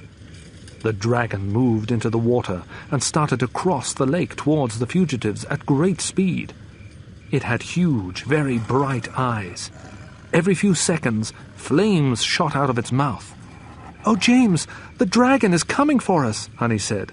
"You didn't believe me. Now you can see it for yourself." But Bond quickly understood what the dragon was, and he understood the tracks that he'd seen in the mud, too. "It's not an animal, Honey," he told the girl. "It's a machine. Its head and body are made of metal. They're fixed to a kind of tractor. The roaring noise is the sound of the tractor's engine. It has huge wheels, so it can move easily in swamps. It can cross rivers and lakes if they're not too deep. The dragon's eyes are really the tractor's headlights, and inside the head there's a flamethrower, a gun that shoots burning liquid. People use flamethrowers to destroy trees, bushes, and grass," Bond continued, "but soldiers also use them to destroy their enemies. Dr. No uses the dragon to frighten people away from his island, and he uses it to kill people who can't be frightened. It was this machine which frightened and killed the spoonbills. It also killed the wardens who used to live in the bird sanctuary." The terrible killing machine had almost reached the trees where the 3 people were hiding. Quarrel, who had been listening to Bond's words, suddenly ran forward. "You stay here with the girl, Captain," he shouted to Bond. "I'll try to stop the dragon." Quarrel was a very brave man, but he didn't have a chance against the machine. He fired the rifle at the dragon as he got close to it, and one of its eyes disappeared. But then a huge flame shot out of its mouth. Quarrel screamed as the flames hit him. A moment later, his burnt body lay on the edge of the lake. Honey cried out, and tears ran down her face. Bond was shocked and very angry. His good friend had tried to help them, and he had died in a terrible way. The dragon stopped about 6 feet from Bond and Honey's hiding place. The sky was lighter now, and Bond could now see that the vehicle was colored with red, black, and gold paint. It looked like a dragon in a Chinese picture. A loud voice came from the vehicle. Its driver was speaking through a loud hailer. "Surrender now, or I'll kill you too," the voice said. "Throw down your weapons on the ground. You have 10 seconds to surrender." "We have no choice, honey," Bond said quietly to the girl. "We have to surrender. Come on." The two of them walked to the edge of the lake, and Bond threw down his gun. He tried not to look at the burnt body of his friend lying in the mud. A door opened in the back of the dragon, and 2 men got out of the vehicle. They were both strong Afro-Chinese men. The tallest man held a machine gun. The other man was carrying 2 pairs of handcuffs. "Don't try to escape," the man with the gun said. "I've killed your friend. I'd be happy to kill you too. But Dr. No wants to talk to you. If you both come with us quietly and calmly, you might still be alive tomorrow. If you try to escape, I'll kill you now, both of you." The tall man kept his gun pointed at Bond, while the second man put a pair of handcuffs around the girl's wrists. Then he put handcuffs around Bond's wrists too. The 2 men pushed their prisoners inside the tractor, and a moment later the tall man started the engine.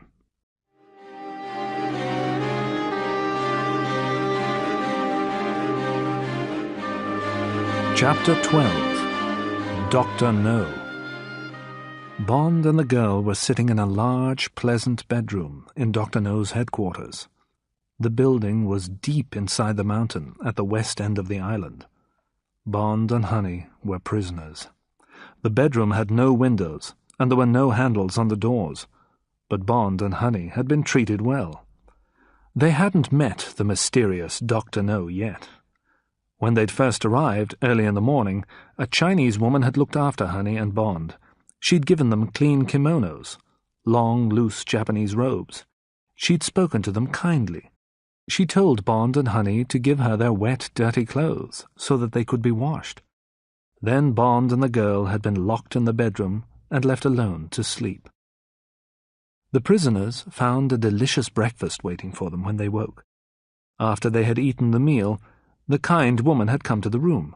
She had told them that they would meet Dr. No that evening, and that they'd have dinner with him. She asked what kind of food they preferred. When she'd left them alone again, Bond started to think carefully. He'd soon decided that Dr. No must be doing something more important on Crab Key than collecting guano. The inside of the headquarters was cool and pleasant. The furniture was comfortable and expensive, but the building was as strong as a prison. Perhaps I'll find out this evening what the doctor's real business is, Bond thought. He looked at the girl. He felt angry with himself. They were in danger, and he'd led her here. "Honey," Bond said to the girl, "please don't say much when we meet Dr. No. If he asks questions, let me answer them.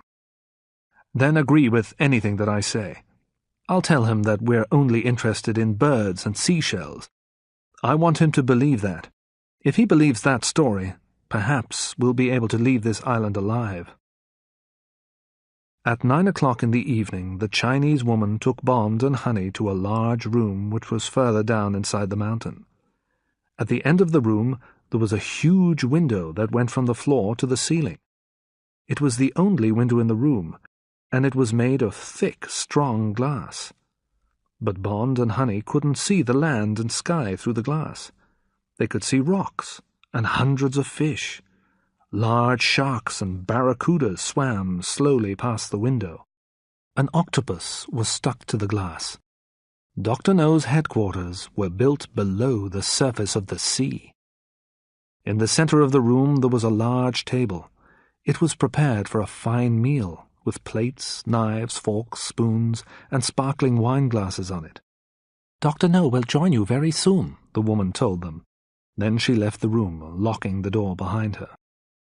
A moment later, another door opened, and a very strange man walked slowly into the room. The man was very tall, at least 6 inches taller than Bond, and he was very thin. But he was also completely bald. There was no hair at all on his round head. The skin of his face was smooth, and his lips were thin and pressed together in a cruel smile.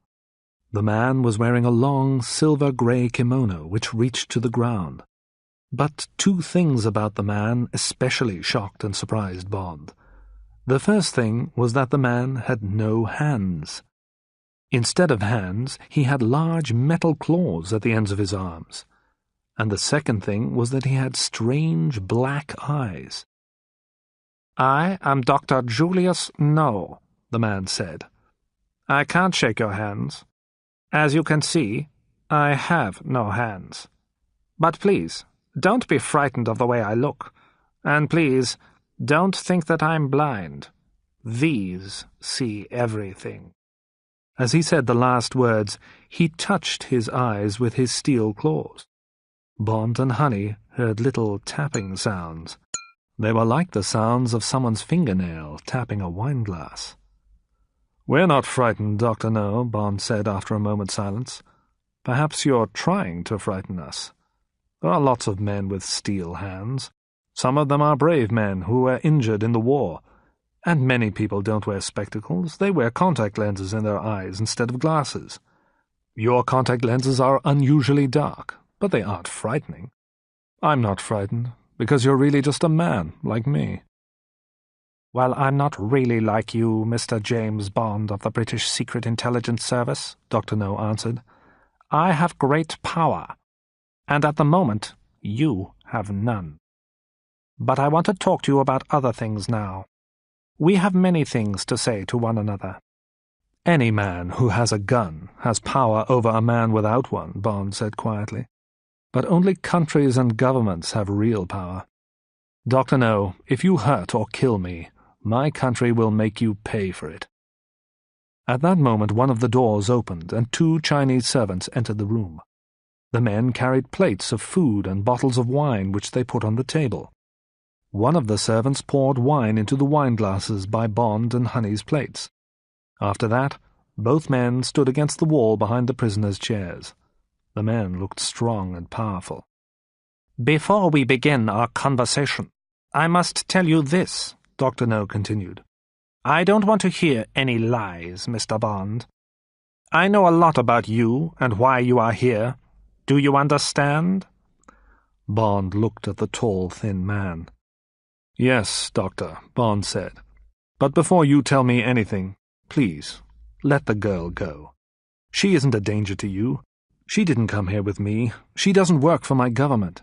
She's Jamaican. I found her on the island yesterday.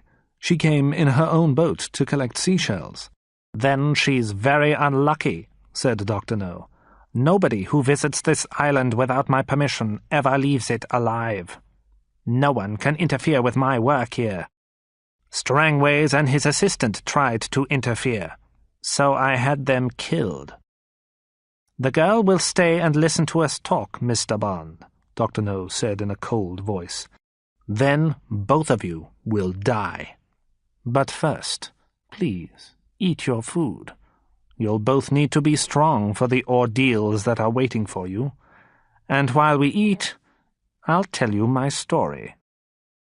"Well, my dear, we have no choice," Bond said to Honey. "We must listen to this madman." "Perhaps you are right, Mr. Bond," Dr. No said. He spoke calmly and softly. "Perhaps I am mad. But all great men are mad. And I'm certainly a great man." So Bond and Honey tried to eat while Dr. No told them about his life. "My father was a German man who lived in China, and my mother was a Chinese woman from a good family," he began. "But my mother and father were not married. After I was born, I lived with my aunt, but she didn't love me. I left her house as soon as I could, and I went to work in the city of Shanghai. I worked for gangs of criminals, tongs. I enjoyed the work. I enjoyed hurting people and killing people. After a few years, I went to live in America, in New York, Dr. No went on. I worked for the Chinese gangs there. One day, I stole some money from the Hip Sing gang. I stole $1 million. I should have left America then, but I didn't. For the only time in my life I was stupid. I tried to hide from the Hip Sing gang, but they found me and tortured me. They hurt me very much. They tried to make me tell them where the money was. My ordeal was terrible. But I didn't tell them what they wanted to know. So they cut off my hands and let me go. While Dr. No was speaking, Bond was thinking carefully. How could he escape? And where could he get a weapon? The knife that he'd been given to eat his meat with was very sharp. It would be a useful weapon if he could hide it. He had an idea. He moved his arm suddenly and knocked over his wine-glass. Then, while he was cleaning up the liquid, he carefully pushed the sharp knife into the sleeve of his kimono. Dr. No didn't see what Bond was doing. He was only interested in telling his own story, and the servant who took away Bond's plate and brought him a dish of fruit didn't see that a knife was missing. I moved to the west coast of the United States, Dr. No was saying. I used the $1 million very well. I paid a doctor to change the shape of my face. I had these contact lenses made for my eyes. I had all my hair removed. I started to wear special shoes, which made me look much taller. I changed my name. Then I went to a college and studied medicine. I knew that I wouldn't be able to work as a doctor because doctors need real hands. But for many years I studied people's bodies and minds. Those subjects interest me the most. But of course, I had to earn some more money. When my medical studies were finished, I bought this island, the doctor said. I brought some workers here, and I started to collect and sell the guano. I've lived here for 14 years. I'm proud of what I have done, Mr. Bond. I was tortured by the tongs, but I lived after that terrible ordeal. And now I'm a very rich and a very successful businessman.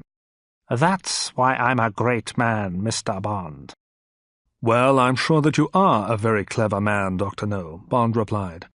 But I don't believe that you live here just to collect guano for fertilizer. You live here for another reason. You're working for somebody else. I'm sure about that. You're a clever man too, Dr. No said. And of course, you're correct. I am here for another reason. You're a British spy, Mr. Bond. You must know about an island called Turk's Island. It's about 300 miles from here. It's where the Americans fire their new weapons and study how they work. Who do you think might be interested in that place? The Soviet Union, Bond replied. And once again you are correct, said Dr. No. My headquarters here on Crab Key has the most modern spying equipment. With this equipment I can spy on Turk's Island. I can listen to radio transmissions. I'll find out information about the American weapons. And the Soviet government is going to pay me an enormous amount of money for that information.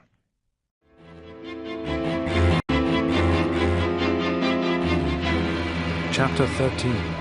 Endurance. Dr. No stopped speaking and looked at Bond and Honey for a few moments. When he spoke again, his voice was almost sad. I can tell you everything tonight, because neither of you will be alive to tell anyone else about it tomorrow, he said. They'd finished eating their fruit now. One of Dr. No's servants took away the wine-glasses and the empty plates. The other servant put a box of cigarettes and a gold cigarette lighter next to Bond. Please, smoke a cigarette if you want to, Mr. Bond, said Dr. No. You have a few more minutes to enjoy yourself. Bond lit a cigarette and waited until the Chinese servant was standing by the wall again. Then Bond carefully pushed the cigarette lighter into the sleeve of his kimono. He now had 2 weapons.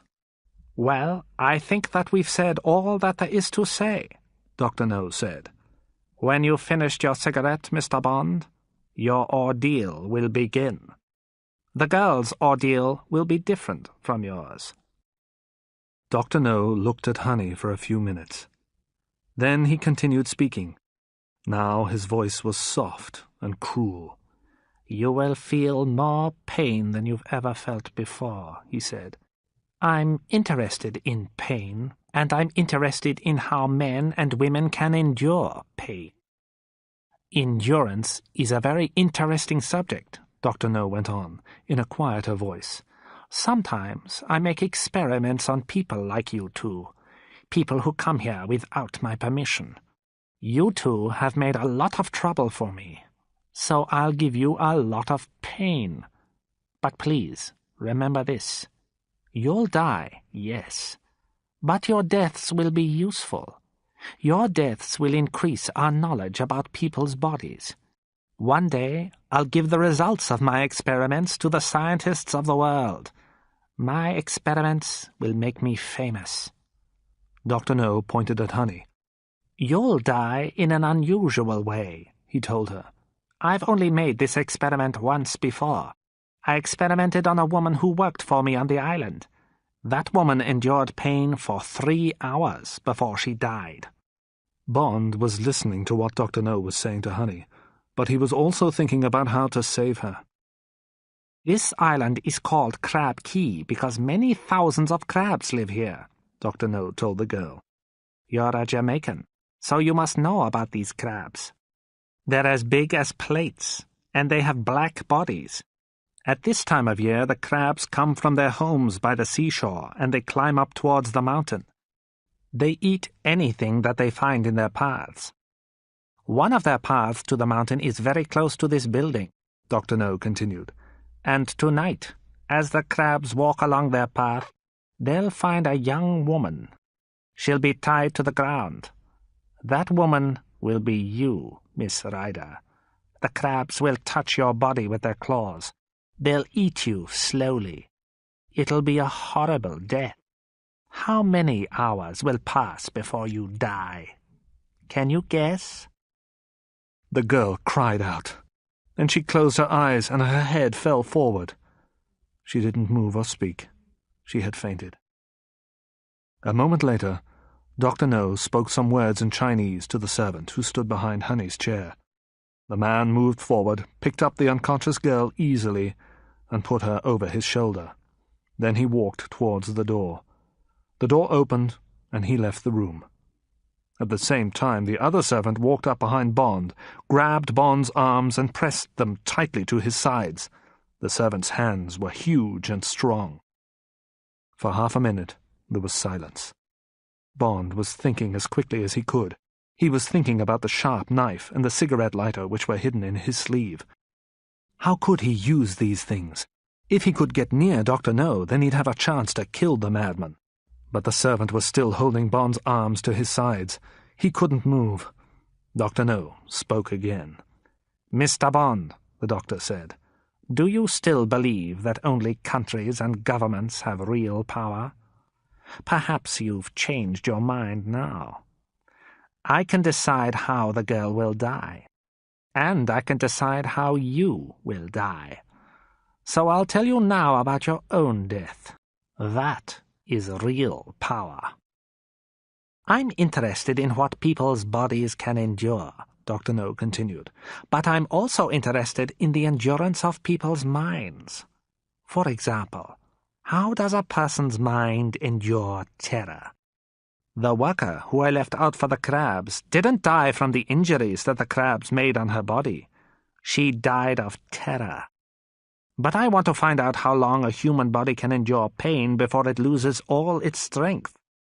So I've made a new experiment. I've made a kind of obstacle course.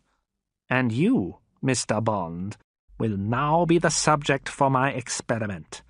Your body and your mind will be tested.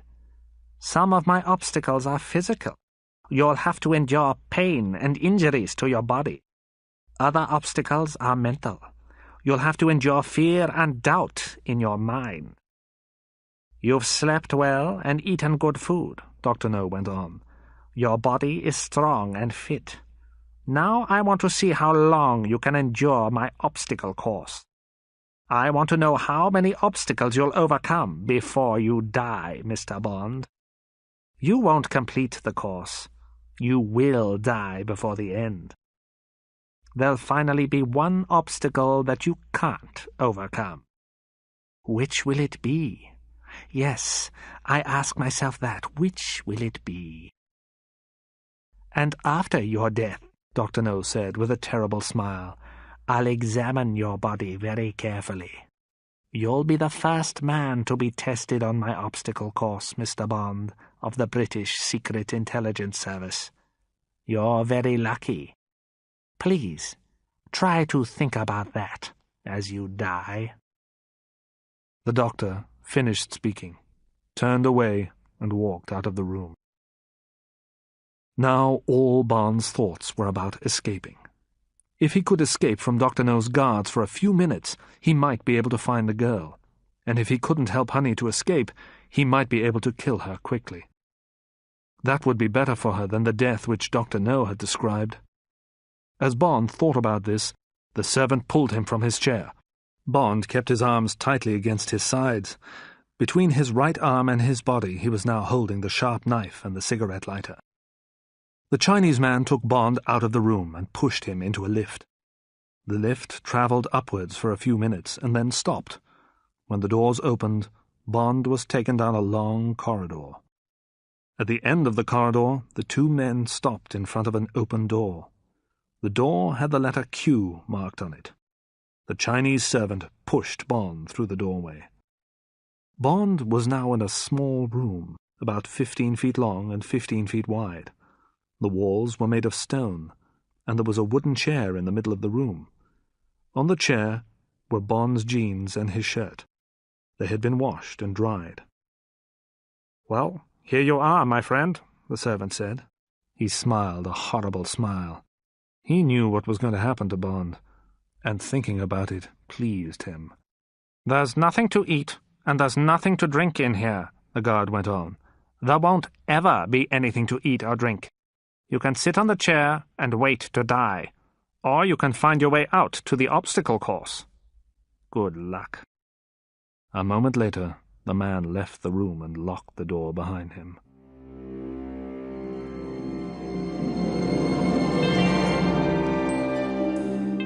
Chapter 14. The Obstacle Course. Bond looked more carefully around the little stone room. The door was made of strong metal, and there was no handle on it. Above the door there was a small window made of very thick glass. He wasn't going to escape that way. But high up on one wall in a corner there was a ventilation grill. The grill was made of thick wire, and Bond could feel cool air coming through it. The grill covered a circular opening, which was wider than Bond's shoulders. "Well, that grill covers a ventilation shaft," Bond said to himself. "I guess that the shaft leads onto the obstacle course. I must hurry. Dr. No's men must have taken Honey out onto the mountainside already." Bond took off the kimono and quickly put on his own clothes. He looked at the cigarette lighter and the knife. Perhaps he could use these two things as weapons. They might be useful during the ordeal that he was going to endure. But then he saw that the frame of the grill was made from one long piece of wire. If he could pull the grill away from the wall and straighten the wire frame, perhaps he could make a spear from it. Bond put the lighter in his pocket. Then, holding the knife in his teeth, he moved the chair. He put it against the wall just under the grill. He stood on the chair and grasped the metal grill with his right hand. There was a flash of blue light. Bond felt a terrible pain in his arm, and he was thrown backwards off the chair. His head hit the stone floor, and for a few moments he was unconscious. Bond woke up. There was a smell of burning skin in the air. Bond looked at his right hand. A red mark across his fingers showed where the grill had burned him. The grill had been electrified. And as he looked at the burn, he started to feel pain in his hand. Then he thought about Honey Rider. She was on the mountainside, waiting for the crabs to come. He had to get out of this room. "Dr. No doesn't want me to die here," Bond told himself. That was just the beginning of my ordeal. That was the first physical obstacle. Pain. Has the doctor turned off the electricity now? I think that he'll let me go on. He wants me to endure different kinds of pain. Now this is one of his mental obstacles. Will I be able to touch the grill again, or am I too frightened of the electricity? He wants to know if I've lost my nerve. Well, I haven't. Bond cut a piece of cloth from the kimono and wrapped it around his injured hand. Then he climbed onto the chair again, and he grasped the grill with his left hand. There was no flash this time. He pulled the grill with all his strength. After a moment, the whole frame came away from the wall. He grasped the electric cable which was attached to the frame, and he tore it away. Then he started to pull the wire frame off the grill. Soon Bond had pulled the wire frame straight. He had made it into a simple spear about 4 feet long. At one end there was a sharp point. Bond bent a few inches of the wire to make a hook at the other end. Then he bent the spear in half, and he pushed it down inside one leg of his jeans. Now the hook was on the outside, over his belt. Bond put the knife between his teeth again. Then he jumped up onto the chair and pulled himself up through the circular opening in the wall. A moment later, Bond was inside the horizontal ventilation shaft. The shaft was about 4 inches wider than Bond's shoulders, and it was made of shiny, slippery metal. When he lit his cigarette lighter for a few moments, Bond saw that the shaft continued straight ahead. Lying flat on his stomach, Bond began to crawl forwards. The air in the shaft was cool. Soon, Bond knew, something else would happen to him. He would reach another obstacle. But his enemy didn't want him to die yet. Dr. No wanted to know how much pain Bond could endure. Bond was sure that there would be several more obstacles before the end of the course. Perhaps he would die at one of them, or perhaps he would reach the end of the course. But what then, Bond asked himself. If I'm still alive at the end of the course, Dr. No will try to kill me. So, is there any hope for me? Bond thought, as he crawled forward. Dr. No wants me to believe that there's no hope. That's another one of his mental obstacles. But he doesn't know about my 3 weapons. And he doesn't understand how strong my feelings are. I want to stay alive and kill him. After a few minutes, Bond reached the end of the horizontal shaft. Now there seemed to be a light shining above him. Bond turned over carefully, so that he was lying on his back. Above his head, there was another shaft of bright metal, a vertical shaft. There was a light far away at the top of this shaft. Bond guessed that the shaft was about 50 yards high.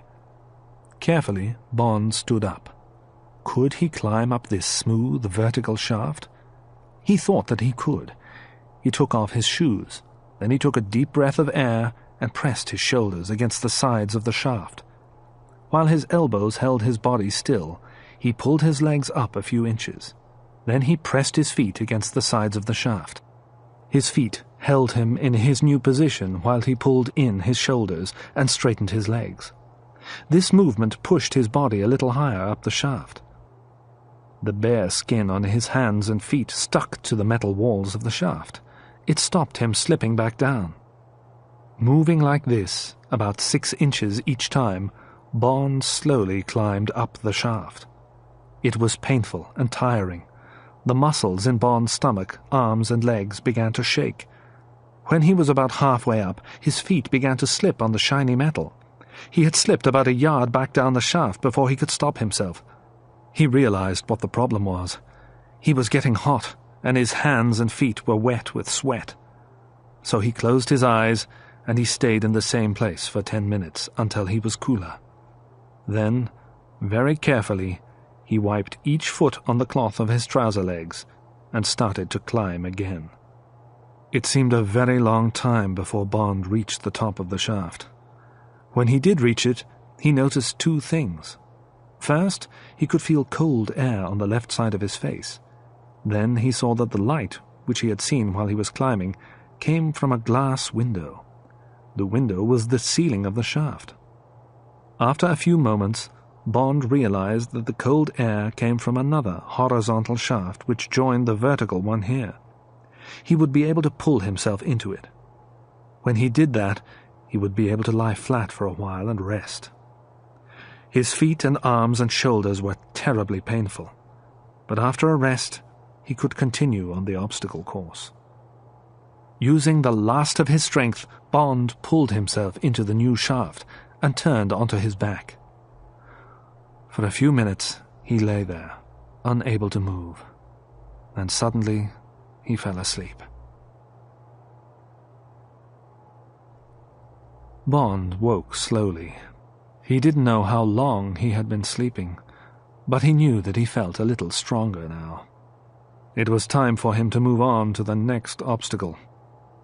Before he turned onto his stomach, he looked up at the window in the ceiling. Someone was behind the glass, watching him. Bond said something very rude about Dr. No. The person couldn't hear what Bond said, but Bond hoped that the person saw the shapes of the words on Bond's lips and understood them. A moment later, Bond was crawling along the new shaft. Like the first shaft, this one was dark. There were no lights or windows in it. After a few minutes, Bond realized that the metal walls of the shaft were getting hot. The further he went on, the hotter the metal became, and the air was no longer cool. It was hot. Bond came to a place where the shaft went around a corner. He lit his cigarette lighter and slowly put his head round the corner. What he saw made him pull his head back. The metal walls of the shaft ahead of him weren't shiny. They were dull and red with heat. So heat was to be the next ordeal. How could he crawl along this hot metal? He would be terribly burned. What shall I do? He thought. I could go back. I could go back to the room with the chair. If I go back, I know that I'll die there. But if I go on, perhaps I'll escape. Dr. No doesn't want me to die yet, Bond told himself. He's testing me again. He wants me to endure some more physical ordeals before I die. So this metal won't be too hot. The heat will injure me, but it won't kill me. He thought about the metal burning his skin, and then he thought about the beautiful girl. Honey was waiting on the mountainside for the crabs to attack her. He couldn't go back now. Bond took his knife from between his teeth and cut some pieces of cloth from the front of his shirt. He tied the cloth around his hands and feet. For a short time, the pieces of cloth would protect his hands and feet. His shirt would protect his shoulders, and the legs of his jeans would protect his knees for a short time too. He put the knife in his mouth and crawled forward. He tried to keep his bare skin away from the hot metal. Bond moved as fast as he could, but soon the cloth around his hands and feet started to burn. The cloth on the knees of his jeans started to burn too. Only the sweat which was running down his arms and legs stopped the cloth from bursting into flames. Keep going, keep going, keep going, he told himself. The metal became hotter and hotter. With each movement the pain became worse, and each time that he moved, Bond screamed. He could smell his skin burning, but he knew that he had to go on until his skin was burned from his bones. Suddenly, his head hit something. It was a thin metal door, and as Bond's head touched it, the door moved aside. He crawled past it, and suddenly, everything changed. Here, the metal walls of the shaft were cool. Ice-cold air was blowing all around him. Bond fell forward, his eyes closed. He couldn't see or hear anything. He was unconscious.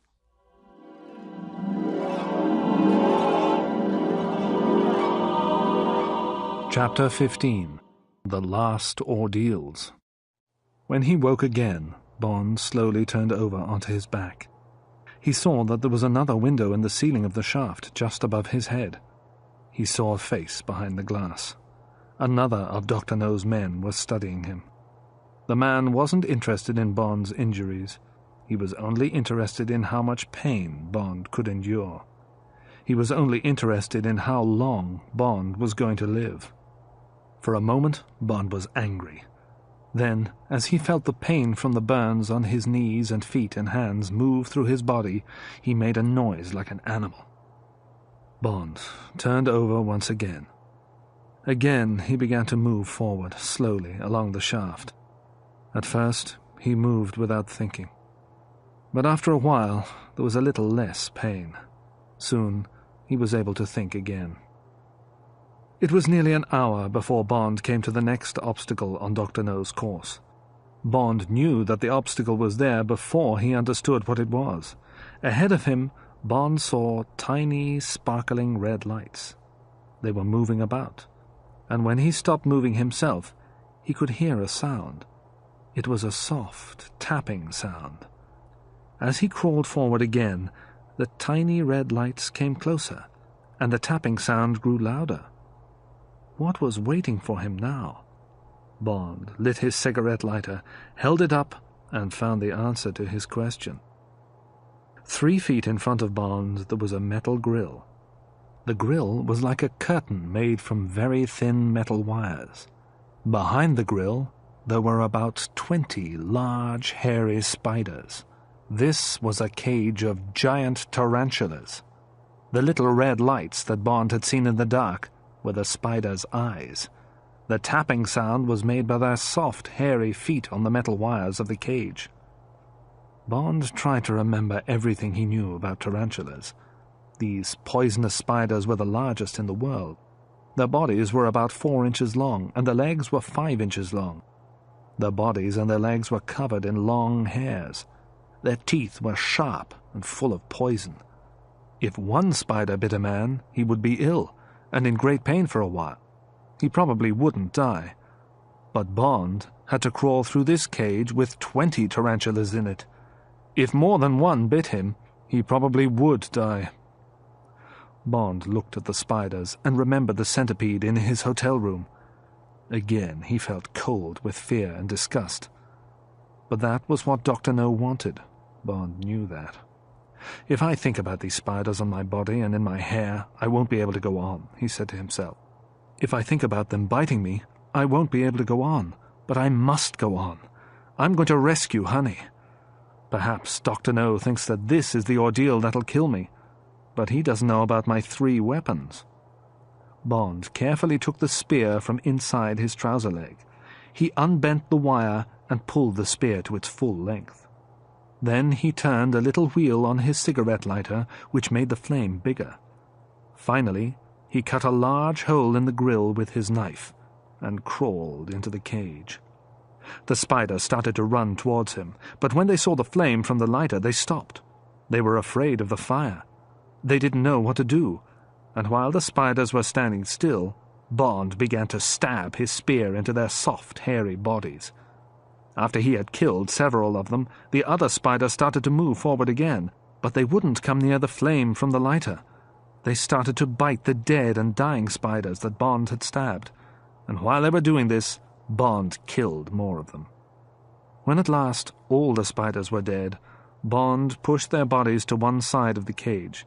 He quickly crawled towards the grill at the back of the cage, cut a hole in it with his knife, and climbed through. When Bond left the cage, he bent the spear in half again.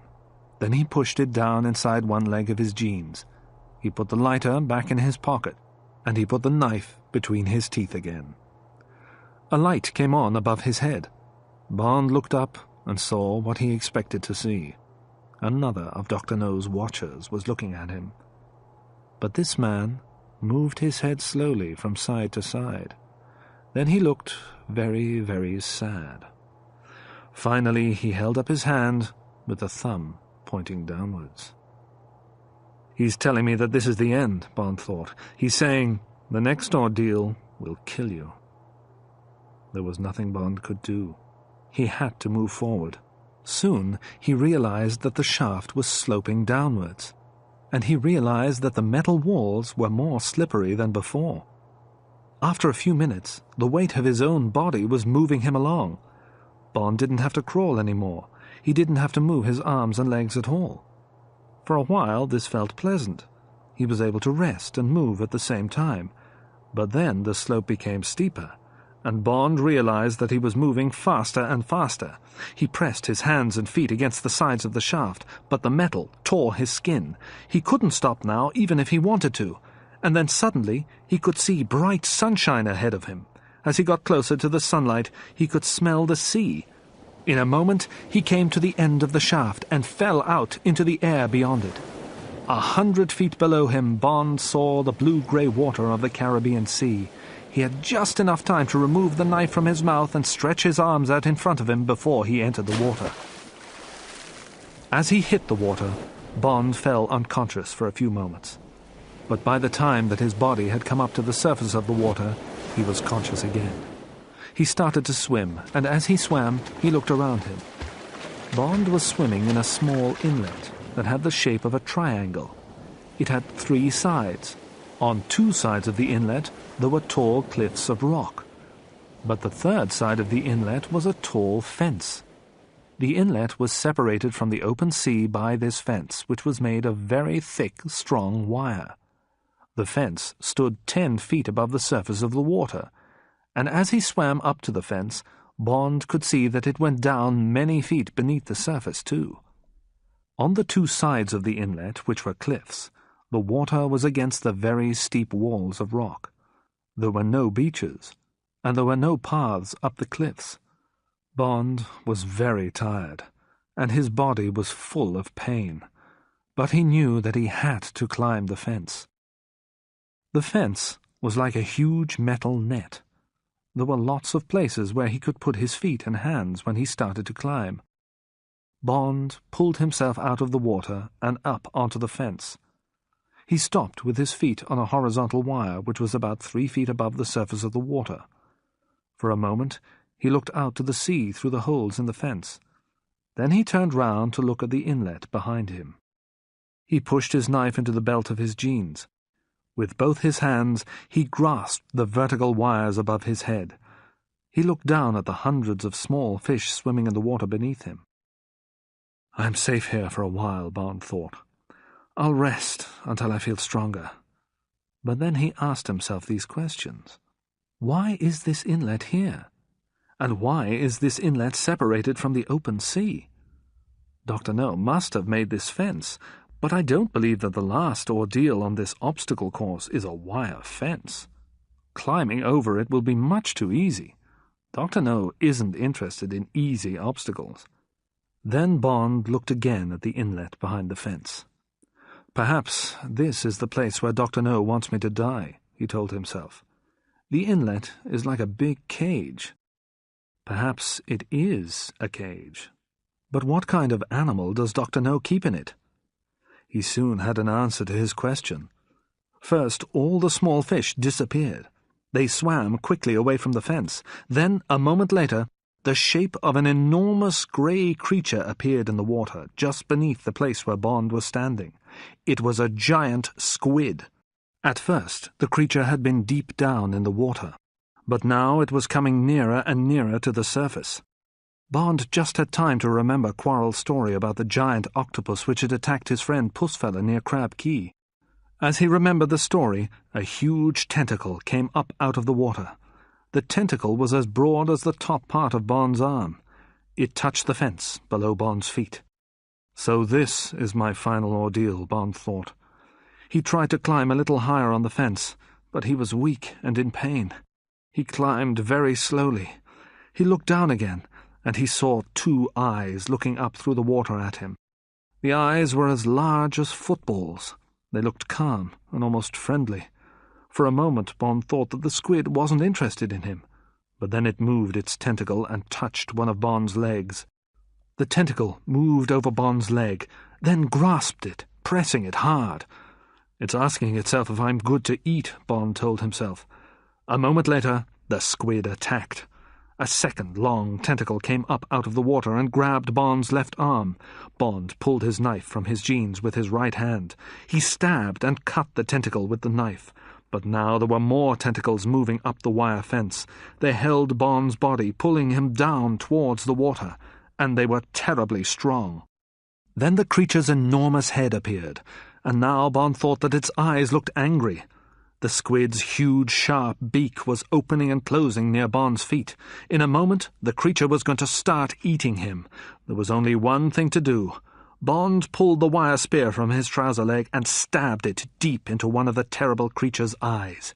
He stabbed the eye again and again. The last time, he left the spear there. For a few seconds, the surface of the sea looked like water boiling in a cooking pan. Then, suddenly, the color of the water changed. The sea around Bond was no longer blue, it was black. When Bond had stabbed the squid, it had released ink from its body. Bond and the fence were covered in the stinking black liquid. Suddenly, Bond felt the squid's tentacles falling away from his body. In a moment, the creature had swum away, and the water became calm again. After the giant squid had gone, Bond rested on the fence for a while. Then he slowly climbed over the top of the fence and dropped down into the sea on the other side. He swam towards the shore of the rocky headland on the south side of the fence. Soon he could see a path in the rocks of the headland. He thought that the path must lead up to Dr. No's headquarters. All night there had been two thoughts in Bond's mind. He wanted to live long enough to kill Dr. No, and he wanted to save honey from the black crabs. But it was many hours now since Bond had started his ordeal. It had been late evening when Dr. No's servant had locked him in the stone room with the ventilation grill, and now it was morning. The girl must be dead. The only thing to do now was to find Dr. No. "I still have the knife," Bond told himself. As Bond pulled himself out of the sea, he had a surprise. He heard a loud sound. It was the sound of a ship's siren. It was coming from somewhere close to where Bond was standing. The path in front of him led along the bottom of the cliff and went around the end of the headland. There must be a key on the other side of this headland, Bond thought. It must be the place where guano is loaded into the ships. As he walked towards the end of the headland, Bond heard another sound, but he couldn't guess what was making this noise. It sounded like lots of pieces of metal crashing together. At the end of the headland there was a large rock. Bond stopped behind it. He would have to look very carefully round this rock before he went any further. There might be guards with guns on the other side. Bond moved very slowly and looked carefully round the corner. For 10 seconds he looked at what was beyond it, then he moved back and hid behind the rock again.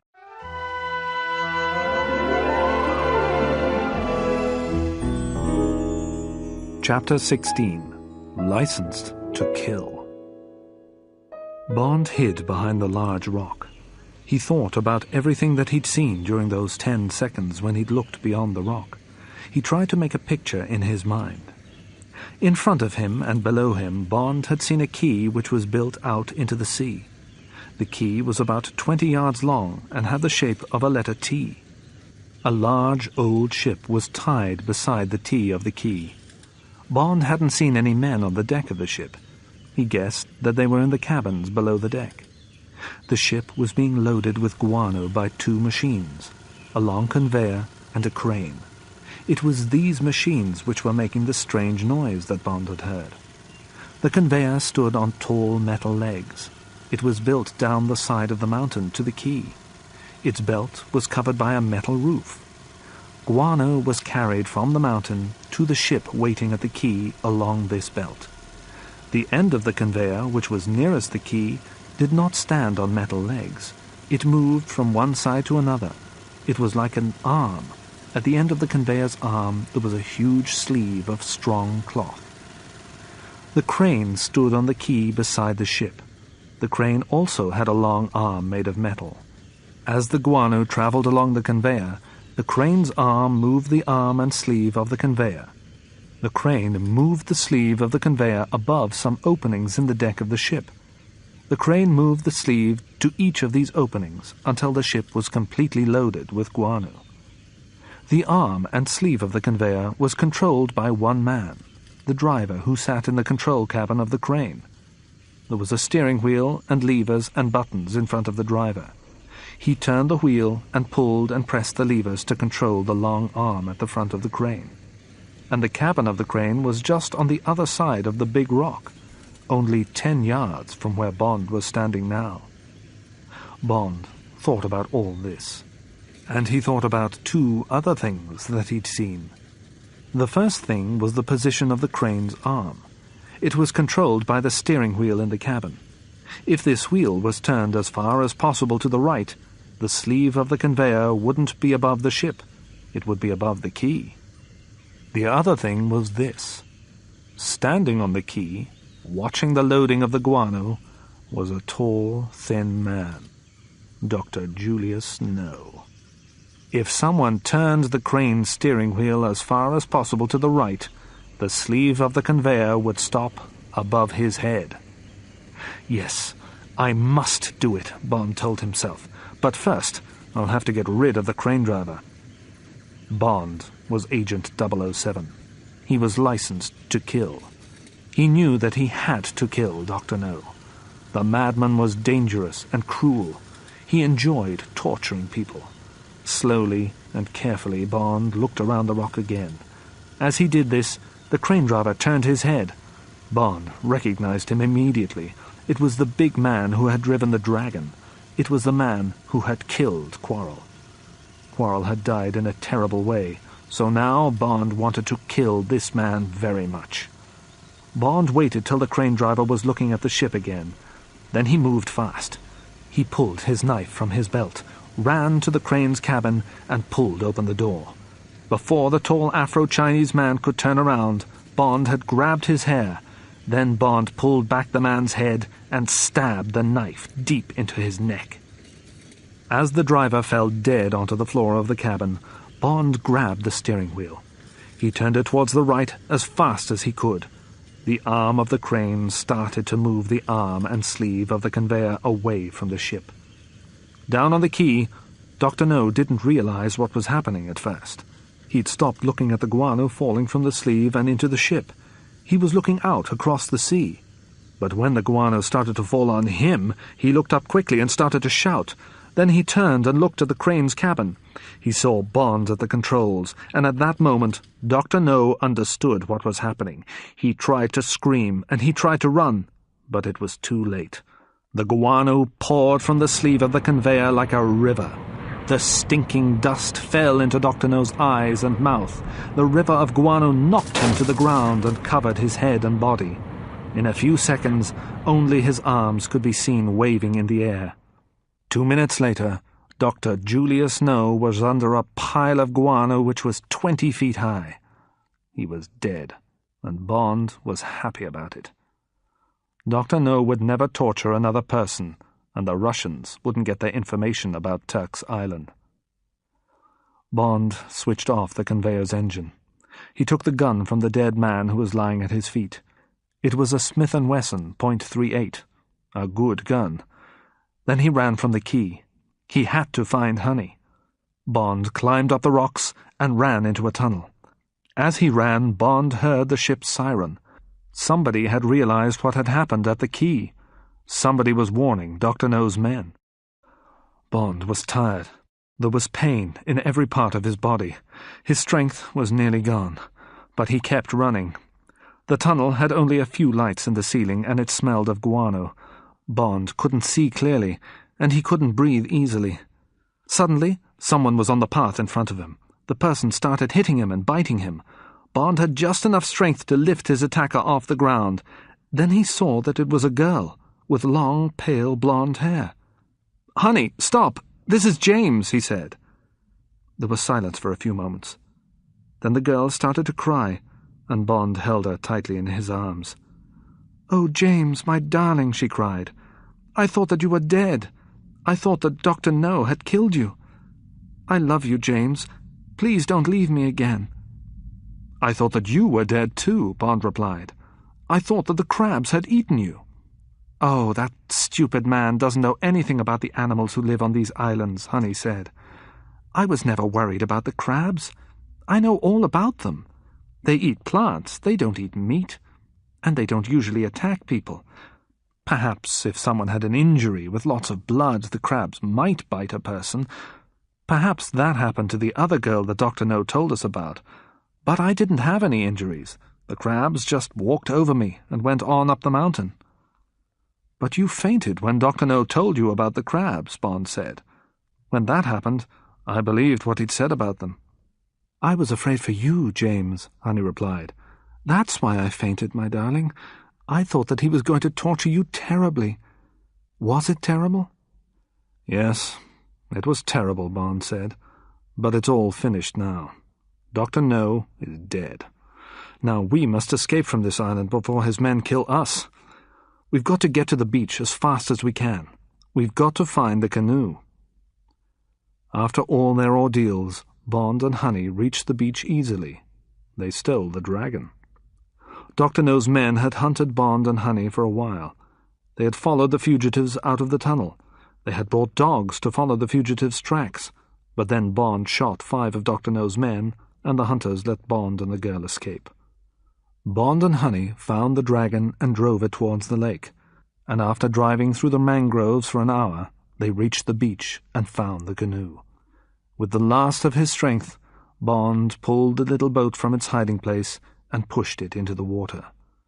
Then he fell into the canoe and lay there, unable to move.